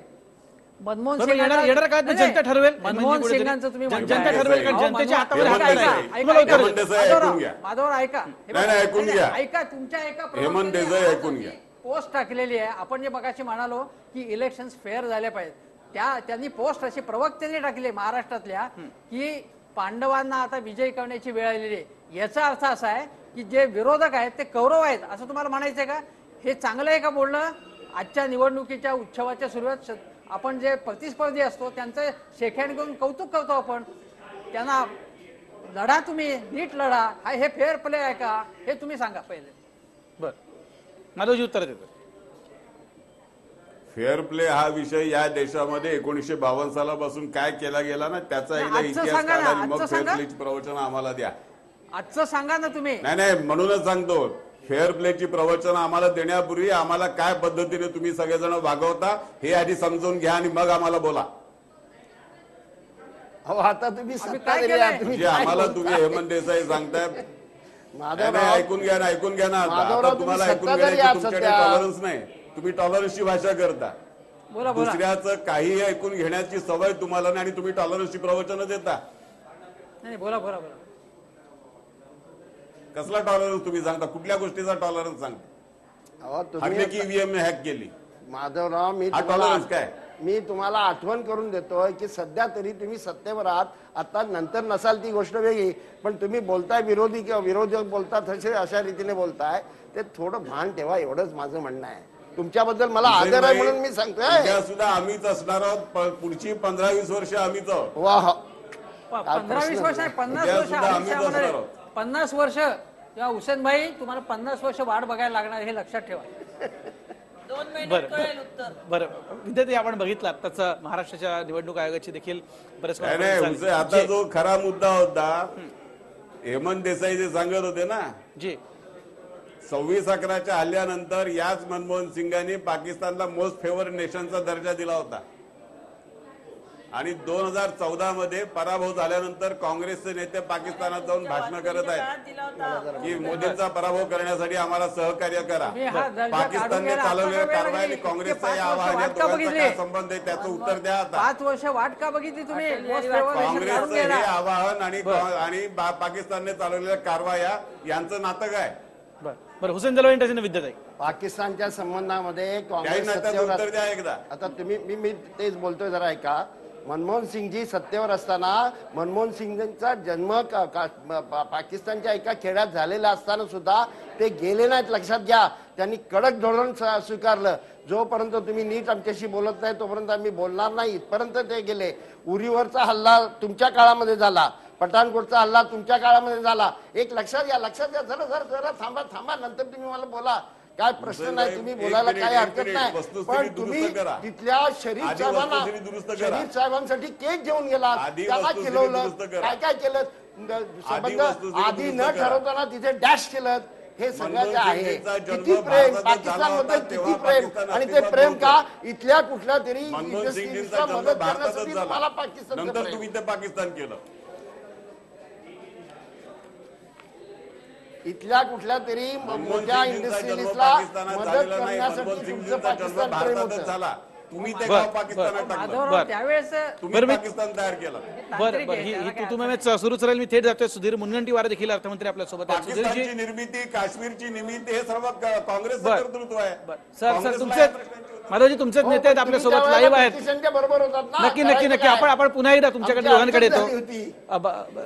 हुसेन दलवाई मी येतो तुमच्याकडे. सुधीर मुनगंटीवार आपल्या सोबत आहेत. सुधीरजी, आपण बघितलं निवडणुकांच्या तारखा तर लागलेल्या आहेत, सगळेजण कामाला लागलेले आहेत. मात्र बघाचपासून मी आज सगळ्यांना प्रश्न विचारतोय की फेअर इलेक्शन आपल्याकडे होणार आहे का? कारण प्रचाराची पातळी घसरत गेलेली आपण सातत्यानं बघितलेलं आहे. एकमेकांवरती अतिशय खालच्या पातळीवरचे आरोप सुरू होतात. मात्र हे सगळं बाजूला ठेवून मुद्द्यांवरती निवडणूक यावेळेची लढवली जाईल का? साधारणतः भारतीय जनता पार्टीच्या वतीने मुद्द्यावरच निवडणूक लढवली जावी, विकासाच्या मुद्द्यावर लढवली जावी, हा प्रयत्न नेहमीच असतो. आणि यासाठी या निवडणुकीमध्ये सर्वच पक्षांनी हे दायित्व घेण्याची जबाबदारी घेण्याची आवश्यकता आहे, दायित्व घेण्याची आवश्यकता आहे की आपल्या निवडणुकीमधला जो स्तर आहे तो स्तर महाराष्ट्रात तरी खालती येता कामा नये. मी इतर राज्यामध्ये राजकारणामध्ये एकमेकाविषयी असणारी असूया, एकमेकाविषयी असणारी शत्रुता हे जगजाहीर आहे. पण महाराष्ट्र हा नेहमी सभ्य राजकारणी लोकांचा राहिला आहे. राजकारणाचं वैशिष्ट्य महाराष्ट्रात सभ्यता राहिली आहे. या राज्यामध्ये राजकीय पक्षामध्ये अस्पृश्यता नाही आणि मग त्या दृष्टीने या निवडणुकीचा स्तर सुद्धा चांगला असावा असा प्रयत्न झाला पाहिजे आणि भारतीय जनता पार्टीच्या माध्यमातून निश्चितपणे होईल. बर सुधीरजी, एक प्रश्न मला आवर्जून विचारा असं वाटतं तुम्हाला, आणि तो प्रश्न असा आहे की थेट कोर्टाला हे सांगावं लागलं, निवडणूक आयोगाला हे सांगायला लागलं की जे शहीद झालेले आहेत त्या सैनिकांचा वापर निवडणुकीच्या प्रचारात अजिबात करू नका. मात्र अनेकदा आपण बघितलेलं आहे अनेक बॅनर्सवरती या शहीदांचे फोटो लावले जात आहेत आणि त्याचा वापर जो आहे तो सुरू केलेल्या पक्षांनी हे तात्काळ थांबणं गरजेचं आहे. नाही, कोणतेही भावनिक मुद्द्यावर निवडणुका होताच कामा नये. निवडणूक जातीवर, धर्मावर होता कामा नये, खरं आहे. आणि राजकारणामध्ये विकास आणि विकासाच्या मुद्द्यावर, देशाच्या प्रगतीच्या मुद्द्यावर, देशाला शक्तिशाली बनवण्याच्या मुद्द्यावर जर निवडणूक लढवली गेली तर त्याचा जास्त निवडणुकीमध्ये फायदा होतो. बरं, पण आता हुसेन दलवाई आपल्या सोबत आहेत आणि त्यांनी मगाशी देखील मुद्दा तुम्ही उपस्थित केलेला होता हुसेनजी, थेट विचारा ना त्यांना की कशा प्रकारे या राष्ट्रभक्तीचा वापर जो आहे तो सध्या केला जातो असं तुम्ही मगाशी म्हणाला. आपण जे मुनगंटीवार जे बोलले त्याच्याशी मी पूर्ण सहमत आहे. ते अतिशय सभ्य असे राजकारणी आहेत, मला माहिती आहे. त्यांच्याबरोबर मी विधान परिषदेमध्ये कामही केलेलं आहे. त्यांचं वागणं वेगळ्या पद्धतीचं असतं. ते बोलले ते नेहमीच सार्वजनिक जीवनामध्येही वापरतात. पण मला एक सांगा, तुमचा पक्ष ज्या पद्धतीनं काय स्ट्राईक केला, ते खरं म्हणजे 3 वेळाला यांच्या मनमोहन सिंगांच्या काळामध्ये झाले होते, पण याचा प्रचार करायचा नसतो. हे साधं नैतिकता पाळली गेली नाही. नैतिकता म्हणजे नैतिकतापेक्षाही राजकीय दृष्ट्या आंतरराष्ट्रीय राजकारणाच्या दृष्टीनं काही गोष्टी बोलायच्या नसतात, त्या करायच्या असतात. ते न करताना ज्या पद्धतीने त्याचा राजकीय प्रचार केला गेला आणि यांच्या जे रक्त सांडलं गेलं आमच्या राष्ट्रभक्तांचं, जवानांचं, त्याचं सुद्धा राजकारण केलं गेलं, हे बरोबर नाही असं मला वाटतं. आपलं काय त्याबद्दल मत आहे? नाही, कोणत्याही गोष्टीचं राजकारण होता कामा नये. निवडणुकीच्या प्रचाराचा दर्जा आणि स्तर खालती जाता कामा नये. खरं तर आपल्या देशामध्ये जेव्हा पहिली सार्वत्रिक निवडणूक झाली ती आठवा. आपल्या देशामध्ये 25 ऑक्टोबर 1951ला पहिली सार्वत्रिक निवडणूक सुरू झाली, ज्याचं पहिलं मतदान हिमाचलच्या चिनीमध्ये झालं आणि त्या प्रचारातले मुद्दे हे देशहिताचे होते. पण आज हा मुद्दा फक्त भाजप करताय असं नाही. धीरे धीरे काँग्रेसच्या माध्यमातून सुद्धा कधी मोदींना नीच जातीचा म्हणून हिणवणं, मौत का सौदागर म्हणणं, किंवा आता दिग्विजय सिंगनी अशा पद्धतीचं स्टेटमेंट करणं, आता अशी पथ्य सर्वच राजकीय पक्षाला पाळण्याची आवश्यकता आहे. एकमेकाला दोष देत देत अजून स्तर घसरण्यापेक्षा महाराष्ट्रात तरी मला वाटतं की सर्वांनी एकत्रितपणे हा विचार प्रत्यक्ष अप्रत्यक्ष करण्याची आवश्यकता आहे की निवडणुकीत आम्ही मतदारांच्या समोर जाताना आपला प्रचाराचा जो काही मुद्दा आहे तो मुद्दा विकासाचा असावा, तो राज्याच्या प्रगतीचा असावा, राज्याच्या उन्नतीचा असावा, जनतेच्या हिताचा असावा आणि दिला शब्द केला पूर्ण अशा पद्धतीचा जर असला तर जनतेचा राजकारणावरचा जो विश्वास धीरे धीरे कमी होत चाललाय तो विश्वास आपल्याला पुन्हा प्राप्त करता येईल. आज जनतेचा अनेक वर्षाच्या अनुभवावरून हा विश्वास कमी होत आहे याची जाणीव सर्वांनी ठेवली तर त्याचा जास्त उपयोग होईल. नक्की. मात्र सुधीरजी इथे एक आठवण करून देतो की या वेळेला असं होईल का या भारतात, म्हणजे तसं एक मोठा जगातलं आश्चर्य होईल की निवडणुका झाल्यानंतर कोणीही नेता हे म्हणणार नाही की चुनावी जुमले होते, आम्ही आधी जे बोललेलं होतं याची ग्वाही द्याल का खरंच नेता म्हणून? अरे बापरे. नाही, नेता म्हणून तर खरं तर मी एका समितीचा प्रमुख आहे ज्यामध्ये 2024 मध्ये निवडणुका एकत्र घ्याव्यात काय, कशा घ्याव्यात हे काम मी आणि माजी मुख्य सचिव शंकरन यांच्या समितीकडे आहे. आता माझ्या मनात मी शिफारस करताना ही आवर्जून करणार आहे की एखाद्या राजकीय पक्षाने आपल्या जाहीरनाम्याची जर 90% पूर्तता केली नाही तर भविष्यात अशा राजकीय पक्षाची मान्यता काढता येईल का, अशी तरतूद जर केली सुधीरजी जास्त उपयोग भारताची जनता आतुरतेने वाट बघेल त्या दिवसाची हे जेव्हा इम्प्लिमेंट होईल. आता मी तर शिफारस करणार आहे माझ्या समितीची. कारण आज अडचण अशी आहे की आता स्पर्धा अशी लागली आहे की या स्पर्धेमध्ये आपण एकाने एक जाहीरनामा द्यायचा, मी मोबाईल मोफत देतो तर दुसऱ्याने लॅपटॉप मोफत द्यायचे. पण यापेक्षा आज देशाला जी आवश्यकता आहे, जी माननीय मोदीजी नेहमी आवर्जून सांगतात की माझ्या देशाचा प्रत्येक तरुण हा कौशल्य विकसित करणारा स्किलफुल असला पाहिजे. आज आवश्यकता स्किलफुलची आहे आणि मला वाटतं की त्या दृष्टीने भविष्यामध्ये निवडणुकीचा प्रवास व्हावा यासाठी आता मोदीजी साहेबांनी प्रत्येक राज्यामध्ये आम्ही तुमचं जाहीर कौतुक करू. असा सुवर्ण दिवस जर खरंच या भारतात तुम्ही आणलात तर सगळ्या मान्यवरांना मला माहिती आहे एक एक मुद्दा मांडण्याचा अगदी छोटासा ब्रेक घेतोय, लगेच सगळ्यांकडे येतो आणि ब्रेक नंतर पुन्हा एकदा स्वागत. अर्थात निवडणुका म्हटल्या की सर्वे हा आलाच आणि सातत्यानं अनेक जण सर्वे करत असतात, अनेक संस्था या सर्वे करत असतात. अनेकदा आपण बघितलेलं आहे त्या अगदी जवळ पोहोचतात. सी वोटरचा ओपिनियन पोल आपण समोर बघतोय. जानेवारी 2019 आणि मार्च 2019 मध्ये हा सर्वे केलेला होता. एनडीएला 233 जागा आणि मार्च 2019 मधला जो सर्वे आहे त्यात 264 जागा या एनडीएला त्यांनी देऊ केल्यात. तर युपीए आपण बघतोय 233 आणि आता मार्च 2019 ला 141 जागा युपीएला. त्यामुळे आपण बघतोय मार्च मधल्या ज्या जागा ज्या त्या वाढलेल्या आहेत एनडीएला असं त्यांनी दाखवलेलं आहे. अदर्स 138. आता एकूणच सी वोटरचा हा ओपिनियन पोल आहे. TV9चा हा सी वोटरचा ओपिनियन पोल आहे. अर्थात एअर स्ट्राईक नंतर पुलवामा हल्ला, त्यानंतर झालेला एअर स्ट्राईक आणि देशभरात एक जो संताप आहे पाकिस्तानच्या विरोधात, काहीतरी कारवाई सरकारनं केलीच पाहिजे, सरकारची इच्छाशक्ती आहे की नाही, आणि त्यानंतर जो एअर स्ट्राईक केला गेला त्याचा एकूणच फायदा झालेला दिसतोय. एनडीएला आपण बघतोय 264 जागा सी वोटरनं दाखवलेला आहे. 38 सीट्सचा फायदा जो आहे तो थेट झालेला आपण दिसतोय. जानेवारी 2019 मध्ये जेव्हा सर्व्हे सी वोटरनं केलेला होता 233 जागा एनडीएला होत्या. मार्च 2019 मध्ये चित्र पालटलेलं आहे, 38 जागा जास्त दिसत आहेत. तर आपण बघतोय युपीए 233 आणि 141. हुसेन दलवाई यांच्याकडे मी जातोय. हुसेन दलवाई, मगाशी मी विचारलेलं होतं की ज्या प्रकारे एअर स्ट्राईक केला गेला, राजकीय इच्छाशक्ती आहे की नाही असं देशभरातनं विचारलं गेलं होतं. काहीतरी करा सांगत होती जनता. एअर स्ट्राईक झाला, थेट फायदा होताना दिसतोय. 38 जागा सी वोटरच्या सर्व्हेमध्ये काय वाटतं?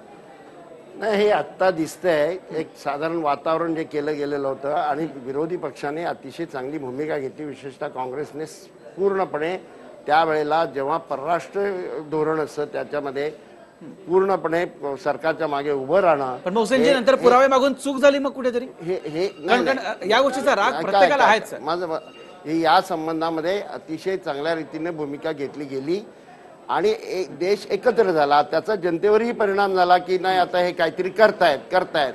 पण नंतर लक्षात यायला लागलं आणि मुख्य म्हणजे याच्या मागे जे खरं म्हणजे त्यांचं अपयश आहे. मग शेतकऱ्यांचा मुद्दा असो, बेकारीचा मुद्दा असो, राफेलचा मुद्दा असो, इथून पळून गेलेल्या लोकांचा मुद्दा असो, जे सगळे मुद्दे आहेत ना त्या मुद्द्यांच्या संबंधामध्ये ते थोडे मागे पडले. या प्रचारामध्ये ते मुद्दे आल्यानंतर तुम्हाला ही परिस्थिती पालटताना दिसेल. आज 264 त्यांचे दिसत आहेत, त्याच्याऐवजी 270 युपीए दिसतील. याच्याबद्दल माझ्या मनामध्ये काही शंका नाही. मात्र सुधीर मुनगंटीवार, स्मिता हास्य करता मी येतो तुमच्याकडे, मला माहिती आहे तुम्हाला बोलायचं आहे. मात्र VDPAच्या या संस्थेनं देखील एक सर्व्हे केलेला होता, TV9 सर्व्हे केलेले नाहीयेत. सी वोटरचा आपण सर्व्हे पाहिला, आता VDPAचा आपण सर्व्हे बघूयात. एनडीए 290 ते 305 असं त्यांनी दाखवलेलं आहे आणि बीजेपीला 240 ते 260 या इतक्या जागा मिळतील असं दाखवलेलं आहे. तर आपण बघतोय हा VDPAचा एकूणच सर्व्हे आहे. तर सुधीर मुनगंटीवार आपल्यासोबत आहेत आणि स्मिता हास्य करतायत. सुधीरजी, या सगळ्या सध्याच्या देशातल्या या परिस्थितीचा एकूणच फायदा होताना दिसतोय भाजपला, काय सांगाल? नाही, भारतीय जनता पार्टी आणि मित्र पक्ष पुन्हा सरकारमध्ये येईल याबद्दल माझ्या मनात शंका नाही. 23 मेला निवडणुकीचा निकाल घोषित होईल आणि 26 मेच्या आसपास पुन्हा देशाचे प्रधानमंत्री नरेंद्र मोदी होतील याबद्दल कुठेही जनतेच्याही मनात शंका नाही आणि मला वाटतं कोणीही शंका घेण्याचं कारण नाही. कारण याचं कारण साधं आणि सरळ आहे. देशाला एक सशक्त पंतप्रधान अनेक वर्षानंतर प्राप्त झाला. ज्या पंतप्रधानांनी संसदेमध्ये प्रवेश करताना डोकं पायरीवर टेकवलं आणि सांगितलं की हे माझ्यासाठी लोकशाहीचं पवित्र मंदिर आहे. संविधान हातात घेतलं आणि सांगितलं की जगातल्या 193 देशात अनेक धर्म असतील पण या सर्व धर्मग्रंथामध्ये माझ्यासाठी सर्वात पवित्र धर्मग्रंथ माझ्या देशाचं संविधान आहे. आणि 15 ऑगस्टच्या भाषणामध्ये सांगितलं कि मैं इस देश का प्रधानमंत्री नहीं हूं, देश का प्रधान सेवक हूं. आणि पुढे ते म्हणाले की मेरे 4 भाई, मेरी माँ, ये मेरा परिवार नहीं है. मेरा परिवार 125 करोड़ लोग ये मेरे परिवार के सदस्य हैं. प्रामाणिकपणे देशाची सेवा करताना मोदी साहेबांना काय स्वार्थ आहे? त्यांना आपल्या मुलाला प्रधानमंत्री बनवायचं नाही आहे ना, त्यांना आपल्या जावयाला श्रीमंत करायचं आहे. अतिशय निस्वार्थ भावनेने या देशाची सेवा करायची. आमचे मित्र म्हणत होते की देशामध्ये शेतकऱ्यांचे प्रश्न आहे, त्याकडे आता लक्ष कुठं आहे. मला एक आश्चर्य वाटतं की 26 मे 2014च्या अगोदर शेतकऱ्यांचे काहीच प्रश्न देशात नव्हते. म्हणजे तेव्हा शेतकरी एकही समस्या शेतकऱ्यांना नव्हती. तेव्हा शेतकऱ्यांना कोणतंही दुःख वेदना नव्हती. 2014च्या अगोदर बेरोजगारीच नव्हती. आता असं जेव्हा आपण म्हणतो तेव्हा मग आपण मूल्यांकन करत नाही, फक्त विरोधाला विरोध मूल्यांकन करायचं असेल आपण आपल्या जीडीपी मध्ये आपल्या म्हणजे आणि मला GDP किती मध्ये देते? जे. कृषी सेक्टरचा हिस्सा किती वाढला? बर आपण या पंतप्रधान महोदयांनी 50% नुकसान असेल तरच या अगोदर नुकसान भरपाई दिल्या जायची. आता 33% नुकसान असेल तरी नुकसान भरपाई दिल्या जाते. मिनिमम सपोर्ट प्राइस वाढवलं. बर पंतप्रधान पीक विमा आणली. म्हणजे या सगळ्यांचा परिणाम हा सकारात्मक झाला सुधीरजी, असं तुमचं म्हणणं आहे? सर्वात मोठा निर्णय, बर सर्वात मोठा जे. नाही सर्वात मोठा निर्णय जे. सर्वात मोठा निर्णय जो मला हृदयापासून आवडला. म्हणजे जर मी आज भारतीय जनता पक्षात नसतो जे. तर मी त्या निर्णयानंतर भारतीय जनता पार्टीत प्रवेश केला असता. आणि सुधीरजी, तो हे निर्णय सगळं मान्य आहे, मात्र हे सगळे सर्वे आहेत, हे लक्षात घेणं गरजेचं आहे का फायनल आकडे नाहीयेत. हे हेमंतजी, आपण बघितलं की या नेत्याने त्यांना प्रश्न विचारला होता मी, या एअर स्ट्राईकचा वगैरे फायदा झाला का? तर त्यांनी बाकीच्या गोष्टी नमूद केलेल्या आहेत सगळ्या. काय वाटतं? नाही, आता एक सविस्तर उत्तर देऊयात, कारण सुधीर भाऊनी या व्यासपीठाचा वापर संपूर्णपणे प्रचाराला शुभारंभ केलेला आहे. आता त्यांनी पहिल्यांदा काय सांगितलं की त्याचा स्तर ठेवायला पाहिजे, आणि त्यांनी दिग्विजय सिंग वगैरेंची उदाहरणं दिली. पण भारतीय जनता पक्षाच्या एकाही माणसाचं उदाहरण दिलं नाही ज्यांची अतिशय विद्वेषी आणि भिकारी वक्तव्य गेल्या वेळी होती. मुझफ्फरनगर पासून अनेक उदाहरणं सांगता येईल. दुसरी गोष्ट अशी, ते म्हणाले की मुद्द्यांवर आधारित राजकारण पाहिजे. उत्तर प्रदेशमध्ये भारतीय जनता पक्षाचे खासदार आणि आमदार यांनी मुद्द्यांवरती आधारित राजकारण कसं असावं याचं एक आपल्याला पुढे समोर उदाहरण दाखवलं, मुद्द्यांवरचं राजकारण. तिसरी गोष्ट, ते म्हणाले की शेतकऱ्यांच्या समस्या काँग्रेसच्या काळात नव्हत्या का? अवश्य होत्या. शरद जोशींचं आंदोलन झालेलं आहे, परंतु अशोक गुलाटींसारख्या कृषी अर्थतज्ञांनी 2 लेख लिहून सविस्तर भांडाफोड केलेला आहे की UPAच्या काळामध्ये जो कृषी विकास दर होता त्याच्या जवळजवळ निम्मा दर विकास जो आहे तो भारतीय जनता पक्षाच्या काळात झाला आहे.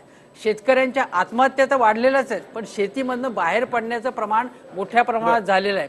शेतीचं उद्ध्वस्तीकरण झालेलं आहे, हे मान्य करायला पाहिजे. तुम्ही काहीच केलं नाही असं कोणी म्हणत नाही. बेरोजगारीचा दर 45%, आता 45 वर्षातला सगळ्यात जास्त बेरोजगारीचा दर आत्ता आहे. काँग्रेसच्या काळात बेकारी गेल्या काही दिवसात विसरलं गेलं असं वाटतं. बेरोजगारीचा दर वाढलेला आहे. हे सगळं विसरलं गेलं. असा तुम्ही जो प्रश्न विचारला पुलवामा म्हणतं, आज एका नॅशनल चॅनलनी सर्व्हे केलेला आहे, त्यांच्या सर्व्हे केलाय, त्यामध्ये म्हटलंय की दहशतवाद हा मुद्दा 21% लोकांना महत्वाचा वाटतो, पण त्यापेक्षा जास्त म्हणजे 30% जास्त हा बेरोजगारीचा मुद्दा लोकांना महत्वाचा वाटतो. त्यामुळे आपण आता घाईघाईत निष्कर्ष काढण्याचं नक्कीच हे सगळे सर्व आहेत. विद्याताई, या सगळ्यामध्ये आपण सातत्याने विचारतोय आणि आपण बघितलं अनेक पोस्टर्सवरती शहीदांचे फोटोज जे लावले गेले, अर्थात त्याला आक्षेप घेतलेला निवडणूक आयोगानं देखील, त्यामुळे पुढे होणार नाही अशी अपेक्षा करूया. मात्र जी राजकीय इच्छाशक्ती दाखवलेली आहे त्याचा थेट फायदा होतोय हे मान्य करावंच लागेल भाजपला. नाही, मला त्याच्या आधी मुनगंटीवार साहेबांना उत्तर द्यायचंय की त्यांनी जे सांगितलं की पंतप्रधान झाल्यानंतर संसदेच्या पायरीवर डोकं ठेवलं. अहो, त्या पायरीवर डोकं ठेवलं, पण त्या संसदेमध्ये किती वेळा ते बोलले आणि किती वेळा आले संसदेमध्ये? अनेक वेळा ते गप्प बसून होते. दुसरं, संविधानाचा सन्मान केला म्हणता. संविधानाची आतापर्यंत संविधान कधीही जाळलं गेलं नाही. ते तुमच्या संसदेच्या शेजारी जाळलं गेलं आणि ज्यांनी जाळलं त्यांच्यावर अजूनपर्यंत कारवाई झालेली नाही. आणि ते तुमचेच हिंदुत्ववादी कोणीतरी विद्यार्थी सेनेचे का आणि कुठले तरी लोक होते, बजरंग दलाचे कुठले होते, त्यांच्यावर काही कारवाई केलेली नाहीये. शेतकरी 2 वेळा अजूनपर्यंत संपणे, महाराष्ट्रामध्ये 3 वेळा आणि संसदेच्या बाहेर 2 वेळा शेतकरी येऊन बसले होते, पण मोदींनी कधीही त्यांना भेट सुद्धा दिली नाही. तर त्यांच्या परदेश वाऱ्या इतक्या प्रचंड होत्या की आणि 3.5 लाख कोटी जे माफ केले ते कोणाकोणाला माफ केले, शेतकऱ्याला काय माफ केलं? त्याचप्रमाणे जे बूथची मीटिंग तुमची परवा होते तिथे एकमेकांना बुटाने मारलं गेलं. म्हणजे हे सगळे प्रकार आहेत. आणि आज 44 जे याचे त्याच्या मेरा बूथ 44 जे सैनिक मारले गेले आपले परवा, ते जर तुम्ही त्यांना बसेसने पाठवलं नसतं तर ते मेले नसते, त्यांचा बळी गेला नसता, शहीद झालं. त्याचप्रमाणे हे जे RDS आणलं गेलं ते कसं आलं याचं उत्तर तुम्हाला एक मुद्दा मांडायचा, लगेच मला त्यांना सोडायचं म्हणून. मी त्यांना म्हणेन तुम्ही मुद्दे बरे मांडले, पण वस्तुस्थितीमध्ये तुमचे लोक उलटं वागतात हे लक्षात घ्या.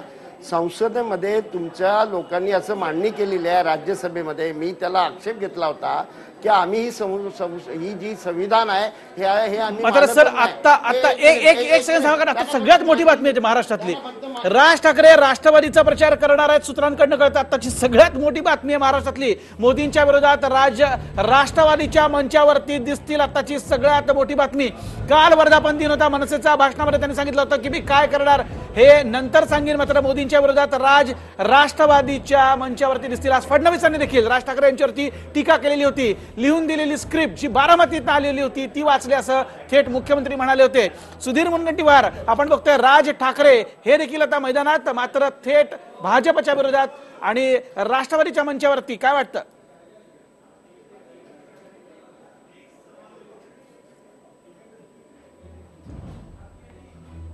पार्टी ही शरद पवारांनी निर्माण केलेली टेस्ट ट्यूब पार्टी आहे. सत्ता येण्यासाठी शिवसेनेच्या मताचं विभाजन व्हावं यासाठी त्यांनी योग्य उपयोग केला. आता मला आश्चर्य हे वाटतं की स्वतःच्या पक्षाचा प्रचार केल्यावर एक आमदार निवडून आला आणि जोही आज मी वाचत होतो शिवसेनेत जाणार आहे.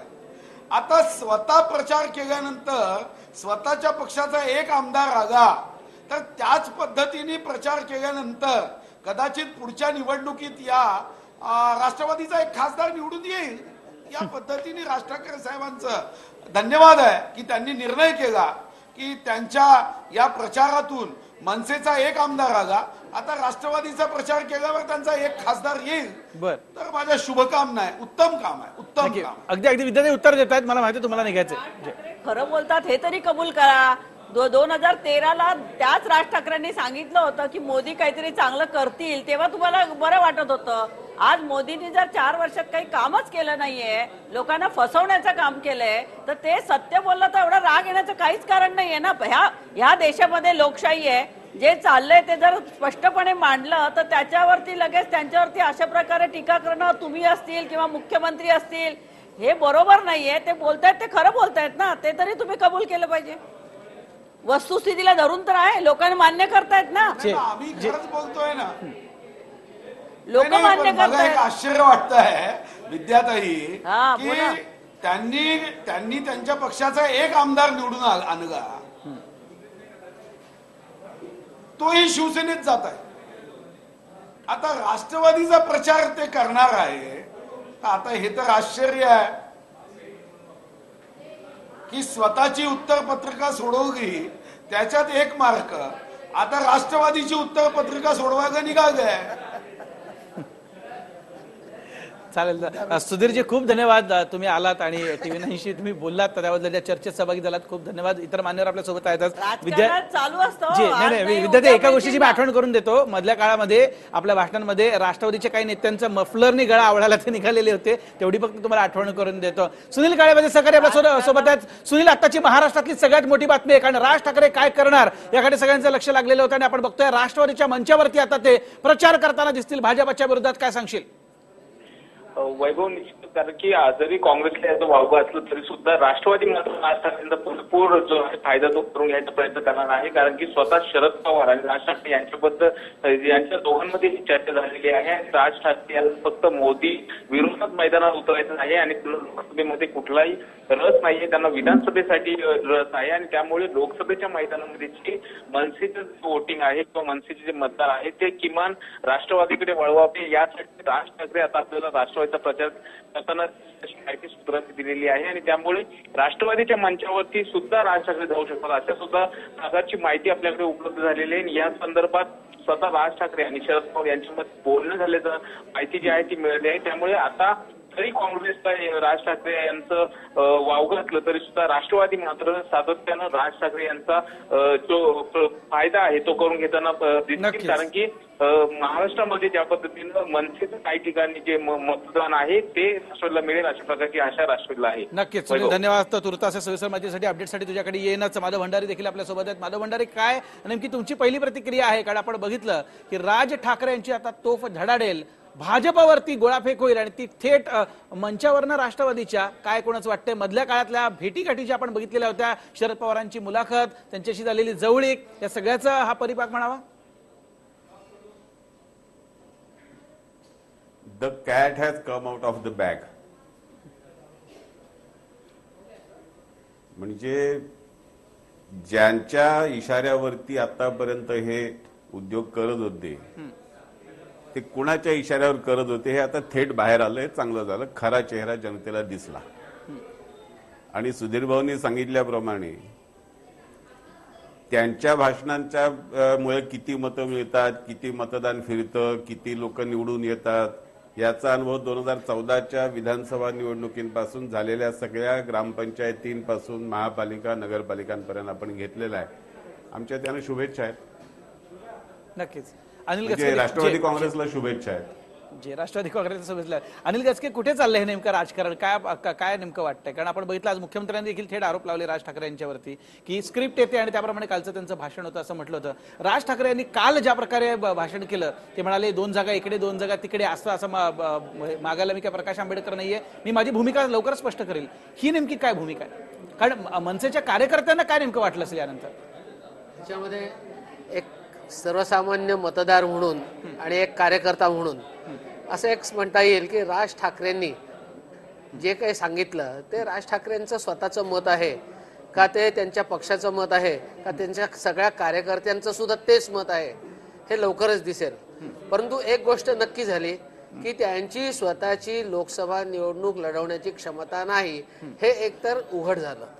आणि ते उघड झाल्यामुळे आज त्यांच्या मागे किती लोक आणि त्यांचे किती कार्यकर्ते शिल्लक राहतील हे बघायचं आहे आता पुढच्या येणाऱ्या भविष्याच्या काळात. नक्कीच. परंतु ह्याबरोबर दुसरी एक महत्वाची गोष्ट मला इथे नमूद करायची आहे. आम्ही राष्ट्रीय मतदाता मंच म्हणून एक डेमोक्रॅटिक रिफॉर्म नावाचं पुस्तक प्रकाशित केलेलं आहे.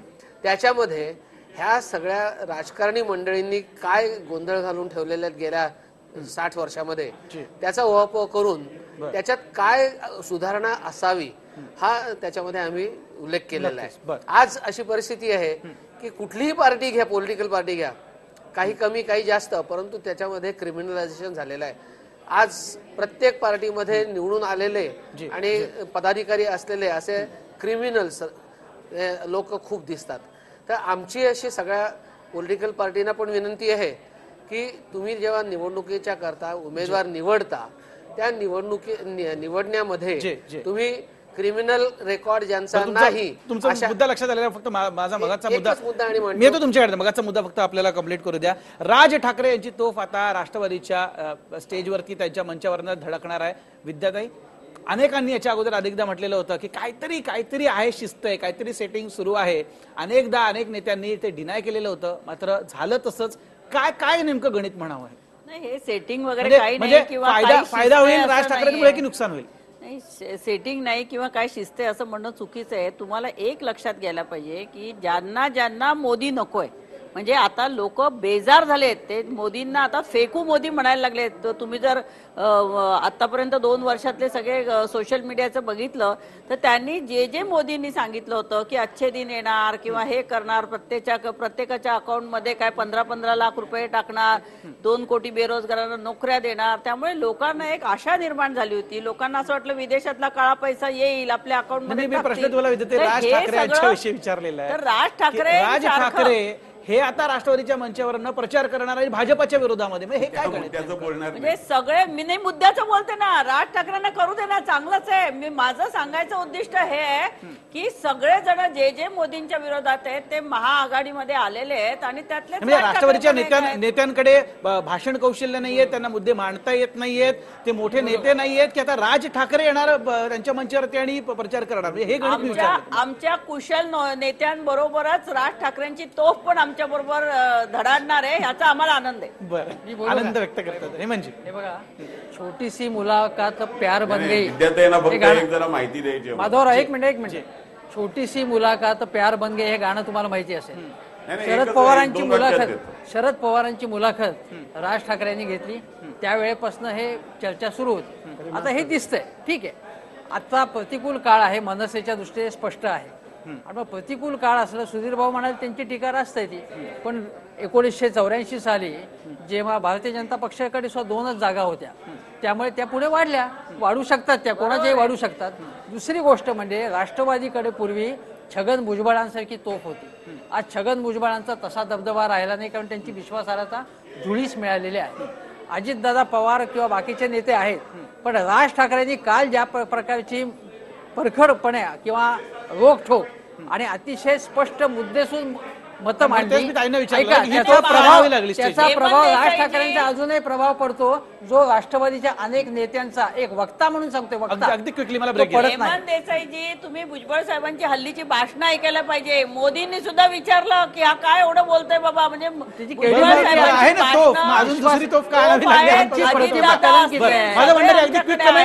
त्याच्यात एका तोफेची भर पडेल असं म्हटलंय. आमच्याकडे नाही असं नाही म्हणायचं. परसेप्शन कलंकित आहे ना त्यांची, परसेप्शन लोकांची, आणि ते दिसलंय तुरुंगात होते त्यांनी त्याच्याविषयी खुलासा केलेला आहे. माधव भंडारी. विद्यादयी सातारा जिल्ह्यात एक नांदिवडे नावाचं गाव आहे. त्या नांदिवडे गावातले एक खूप आजोळ असलेले खूप मोठे नेते 2009च्या लोकसभा निवडणुकीला उभे राहिले. माढा लोकसभेत प्रचाराची सुरुवात तिथून केली आणि सांगितलं की आता या गावाला मी पिण्याचं पाणी देईन, इतक्या वर्षात पाणी तुम्हाला मिळालं नाही ते मी देईन. ते गावकरी अजून पाणी शोधतायत.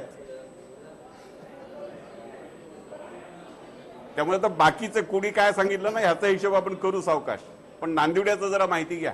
नांदिवडे कशाला, संपूर्ण महाराष्ट्रावर पाणी देऊ शकला नाही तुम्ही सत्तेत होता. एक नांदिवडे काय दिसते तुम्हाला, कुठेच पाणी दिलेलं नाही तुम्ही सिंचन घोटाळा केला, आम्ही काय घोटाळे केले त्याच्यात काही निघालेलं नाहीये. आम्ही ढोल पिटला की घोटाळे केले. परत आपण ती चर्चा करणार. एक छोटासा ब्रेक घेतो मी. मात्र एक महत्वाची गोष्ट ब्रेक नंतर, कारण आता 100% व्हीव्हीपॅट मशीन जर येणार असतील तर प्रेक्षकांना हे लक्षात येणं गरजेचं आहे की हे मशीन कसं काम करणार आहे, काय काम करणार आहे, त्याचं महत्व नेमकं काय, सगळं तुम्हाला सांगतो अगदी एका छोट्याशा ब्रेक नंतर. आणि ब्रेक नंतर पुन्हा एकदा स्वागत. आपण बघितलं आज तारखा तर आलेल्या आहेत, मात्र हे होत असताना आता उथलपुथल देखील सुरू झालेली आहे. पहिल्या टप्प्यात गडचिरोली, चिमूर, कुठच्या तारखेला मतदान होणार ते आपण बघतोय. यवतमाळ, वाशिम मध्ये देखील पहिल्या टप्प्यात मतदान. 4 टप्प्यामध्ये महाराष्ट्रात मतदान होणार आहेत. कुठच्या टप्प्यात कुठे मतदान ते आपण बघतोय. वर्धा, रामटेक, नागपूर, भंडारा, गोंदियात पहिल्या टप्प्यात होईल मतदान. तर महाराष्ट्रात पहिल्या टप्प्यात 7 जागांवरती एकूण मतदान होत आहे. आणि अर्थात तुम्ही ज्या विभागात आहात त्या विभागामध्ये नेमकं कधी होतंय मतदान ते आपण स्क्रीनवरती पाहू शकता. पहिल्या टप्प्यामध्ये आपण बघतो गडचिरोली, चिमूर इथं निवडणुका पार पडतील. दुसऱ्या टप्प्यामध्ये बुलढाणा, अकोला, अमरावती. मुंबईमध्ये आपण बघतोय 29 एप्रिलला, नागपूरला 11 April, Pune 23 April, Nashik 29 April, Ahmednagar 23 April. डावीकडे आपण स्क्रीनवरती बघतोय तुम्ही ज्या विभागात आहात तिथे कधी होतंय मतदान. मुंबई 29 एप्रिल, 11 एप्रिलला नागपूर, पुणे 23 एप्रिलला मतदान, तर नाशिकमध्ये 29 एप्रिल आणि 23 एप्रिलला अहमदनगरमध्ये मतदान पार पडेल. तर एकूणच सगळा कार्यक्रम आता हाती आलेला आहे. समोरच्या या सगळ्या तारखा आपण बघतोय. महाराष्ट्रातल्या कानाकोपऱ्यामध्ये तुम्ही जिथे कुठे असाल तिथे कुठच्या तारखेला होतंय मतदान आपण स्क्रीनवरती पाहू शकता. पहिल्या टप्प्यामध्ये भंडारा, गोंदिया, चंद्रपूर, यवतमाळ इथं होईल. दुसरा टप्पा बुलढाणा, अकोला, अमरावती, हिंगोली, नांदेड. टप्प्याटप्प्यात 4 टप्प्यामध्ये आपल्याला मध्ये महाराष्ट्रात मतदान पार पडणार आहे. आणि समोर आपण बघतोय कुठच्या तारखेला नेमकं कुठे होईल मतदान. लोकसभा 2019 हा सगळा कार्यक्रम 4 टप्प्यांमध्ये प्रथमच इतिहासात असं होतंय की महाराष्ट्रात 4 टप्प्यांमध्ये मतदान पार पडणार आहे. दुसरा टप्पा आपण बघतोय परभणी, बीड, उस्मानाबाद, लातूर. आणि चौथा टप्पा आपण बघतोय नाशिक, पालघर, भिवंडी आणि कल्याण इथं चौथ्या टप्प्यामध्ये मतदान पार पडणार आहे. चौथा टप्पा ठाणे, मुंबईतील सर्व 6 जागा हे या चौथ्या टप्प्यामध्ये येतील.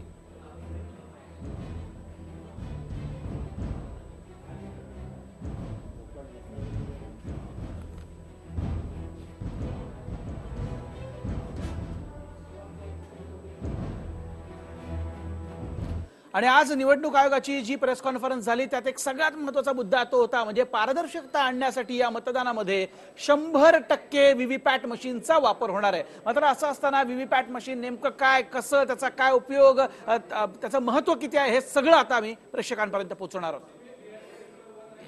हे बॅलेट बटन आहे. हे बॅलेट बटन दाबल्यानंतर ही मशीन तयार होते. तुम्ही एक बॅलेट बटन दाबतो,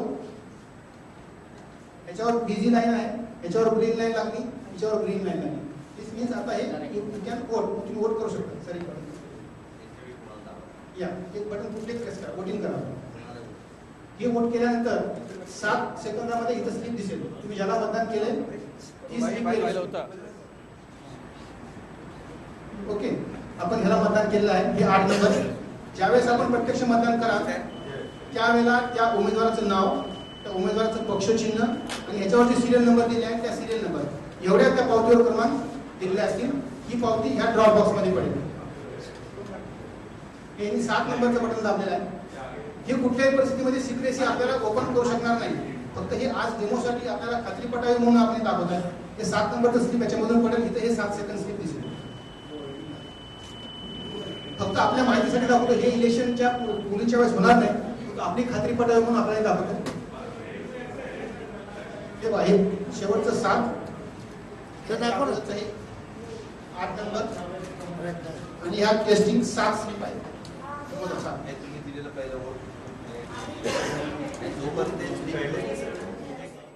तर एकूणच आपण बघितलं कशा प्रकारे ही व्हीव्हीपॅट मशीन काम करतं, ते असतं कसं. कारण आपण मतदान केल्यानंतर एक स्लिप जी आहे ती येणार आहे आणि आपण ज्याला कोणाला मतदान केलेलं असेल ते चिन्ह त्या स्लिपवरती असणार आहे. ती स्लिप तिथेच ठेवायचे. मात्र हे होत असताना समजा काही गोंधळ झाला, शंका आली, तर त्यानंतर या स्लिप्स मोजण्यात येतील आणि पुन्हा एकदा पडताळणी केली जाईल. आणि म्हणूनच व्हीव्हीपॅट मशीनचं अनन्यसाधारण असं महत्व आहे. विद्यार्थी आशा वाटते कुठेतरी की पारदर्शकता जास्त येईल आणि घोटाळे कमी होतील या मतदानातले. निवडणूक आयोगाची जी प्रेस कॉन्फरन्स चालली होती त्याच्यामध्ये त्यांनी काय सांगितलं, विरोधकांच्या ज्या मागण्या होत्या त्या आम्ही पूर्ण केल्या. विरोधकांनी अशी मागणी केली नव्हती. त्यांनी सांगितलं होतं बॅलेट पेपर पुन्हा आणा असं सांगितलं होतं. त्यामुळे हे व्हीव्हीपॅट म्हणजे तोंड बंद करण्याचा प्रकार आहे. व्हीव्हीपॅटचं काउंटिंग होणार नाहीये. म्हणजे इन केस जर काय कोणाला शंका आली की बाबा मला हे मतदान झालेलं नाही किंवा मला इतकं मतदान झालं नाही हे दाखवतायत ते खोटं, तर ते व्हीव्हीपॅटची मोजणी झाली पाहिजे. तसं होणार नाहीये. त्यामुळे मला तर अनेक ठिकाणी शंका आहे की सगळ्या मशीनला व्हीव्हीपॅट असेल की नाही. कारण आता मागे ज्या निवडणुका झाल्या तिथे कुठेही व्हीव्हीपॅट नव्हतं.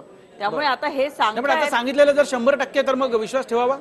आता विश्वास ठेवण्याचा काही पर्यायच नाही ना आपल्याला. कारण आपल्याला पाहिजे बॅलेटचं मतदान, पण ते होणार नाहीये. मोदींना प्रिय ते मतदान होतंय.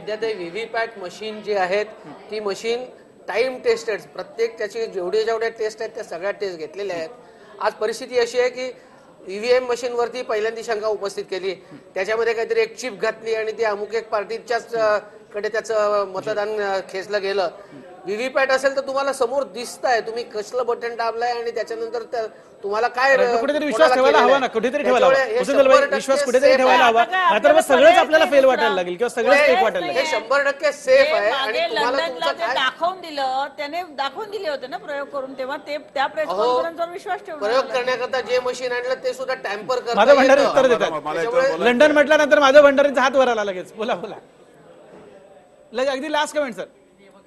कारण कसं आहे, राष्ट्रवादी काँग्रेसचे या महाराष्ट्रावरती इतके उपकार आहेत. राष्ट्रवादी काँग्रेसचे माजी मुख्यमंत्री उपमुख्यमंत्री धरणं भरायला निघाले होते स्वतः प्रयत्न करून. जनतेने ते स्वीकारलं ना. आता हा जनतेचा दोष आहे. तसं त्यांचे जोडीदार काँग्रेसवाले तिथे लंडनमध्ये कोणीतरी एक तोंडाला फडकं बांधून बसवतात. त्या माणसाचा आगापिछा नाही, तो कुठून आला याचा काही दाद फिर्याद नाही. कपिल सिब्बल त्याच्यासाठी लंडनला जाऊन बसतो आणि त्याच्या आधारावरती हे सांगतात. म्हणजे या देशाच्या इलेक्शन कमिशन सीईसी वरती त्यांचा विश्वास नाही. या देशाचे जे मुख्य निवडणूक आयुक्त आहेत त्यांच्यावर विश्वास नाही. स्वतःचं तोंड दाखवायला तयार नाही अशा भामट्यावरती यांचा विश्वास आहे. म्हणजे एकंदर राष्ट्रवादी काँग्रेसची जी संस्कृती आहे त्याला अनुसरून आमचा पूर्ण विश्वास आहे, त्याबद्दल शंका नाही. पण लोकांना हे सातत्याने असं वाटतं की हे काहीतरी गडबड होते आणि हे करता येतं. कुठे ना कुठेतरी त्याच्यामध्ये गडबड करता येते. हे लोकांच्या मनामध्ये गेलंय, ते काढण्यासाठी आता हे करावे लागतील. महाराष्ट्रामध्ये विधानसभेच्या निवडणुका होणार अशी चर्चा होती, असं काही होत नाहीये. लोकसभेच्या निवडणुका होत आहेत, त्यामुळे ती अफवा निराधार ठेवलेली आहे. नक्कीच हुसेन दलवाईजी, डॉक्टर विद्याताई चव्हाण, हेमंत देसाई, माधव भंडारी आणि सुधाकर बडगुजर सगळ्यांचे, अनिल गचके सर, सगळ्यांचे खूप धन्यवाद चर्चेत सामील झालात. शेवटी आपण बघितलं निवडणूक आयोग तर प्रामाणिकपणे प्रयत्न करते असं दिसतंय. मात्र याचं इम्प्लिमेंटेशन होणार की नाही हा अर्थात वेगळा मुद्दा आहे. मात्र जनता है सब जानती है. प्रचाराची पातळी आता कुठपर्यंत जाते हे देखील बघावं लागेल. आणि अर्थात आयाराम गयाराम हे आता सुरू होईल. वेगळं काही सांगायला नको, कारण तारखा आज डिक्लेअर झालेल्या आहेत. या सगळ्यावरती आमची नजर असणार आहे. तुर्तास वेळ झाल्याच्या सामन्याची. नमस्कार. हा व्हिडिओ तुम्हाला आवडला असेल तर असे आणखी व्हिडिओ पाहण्यासाठी TV9चं YouTube चॅनल सबस्क्राइब करा, बेल बटन दाबा ताज्या घडामोडींसाठी लॉग ऑन करा tv9marathi.com.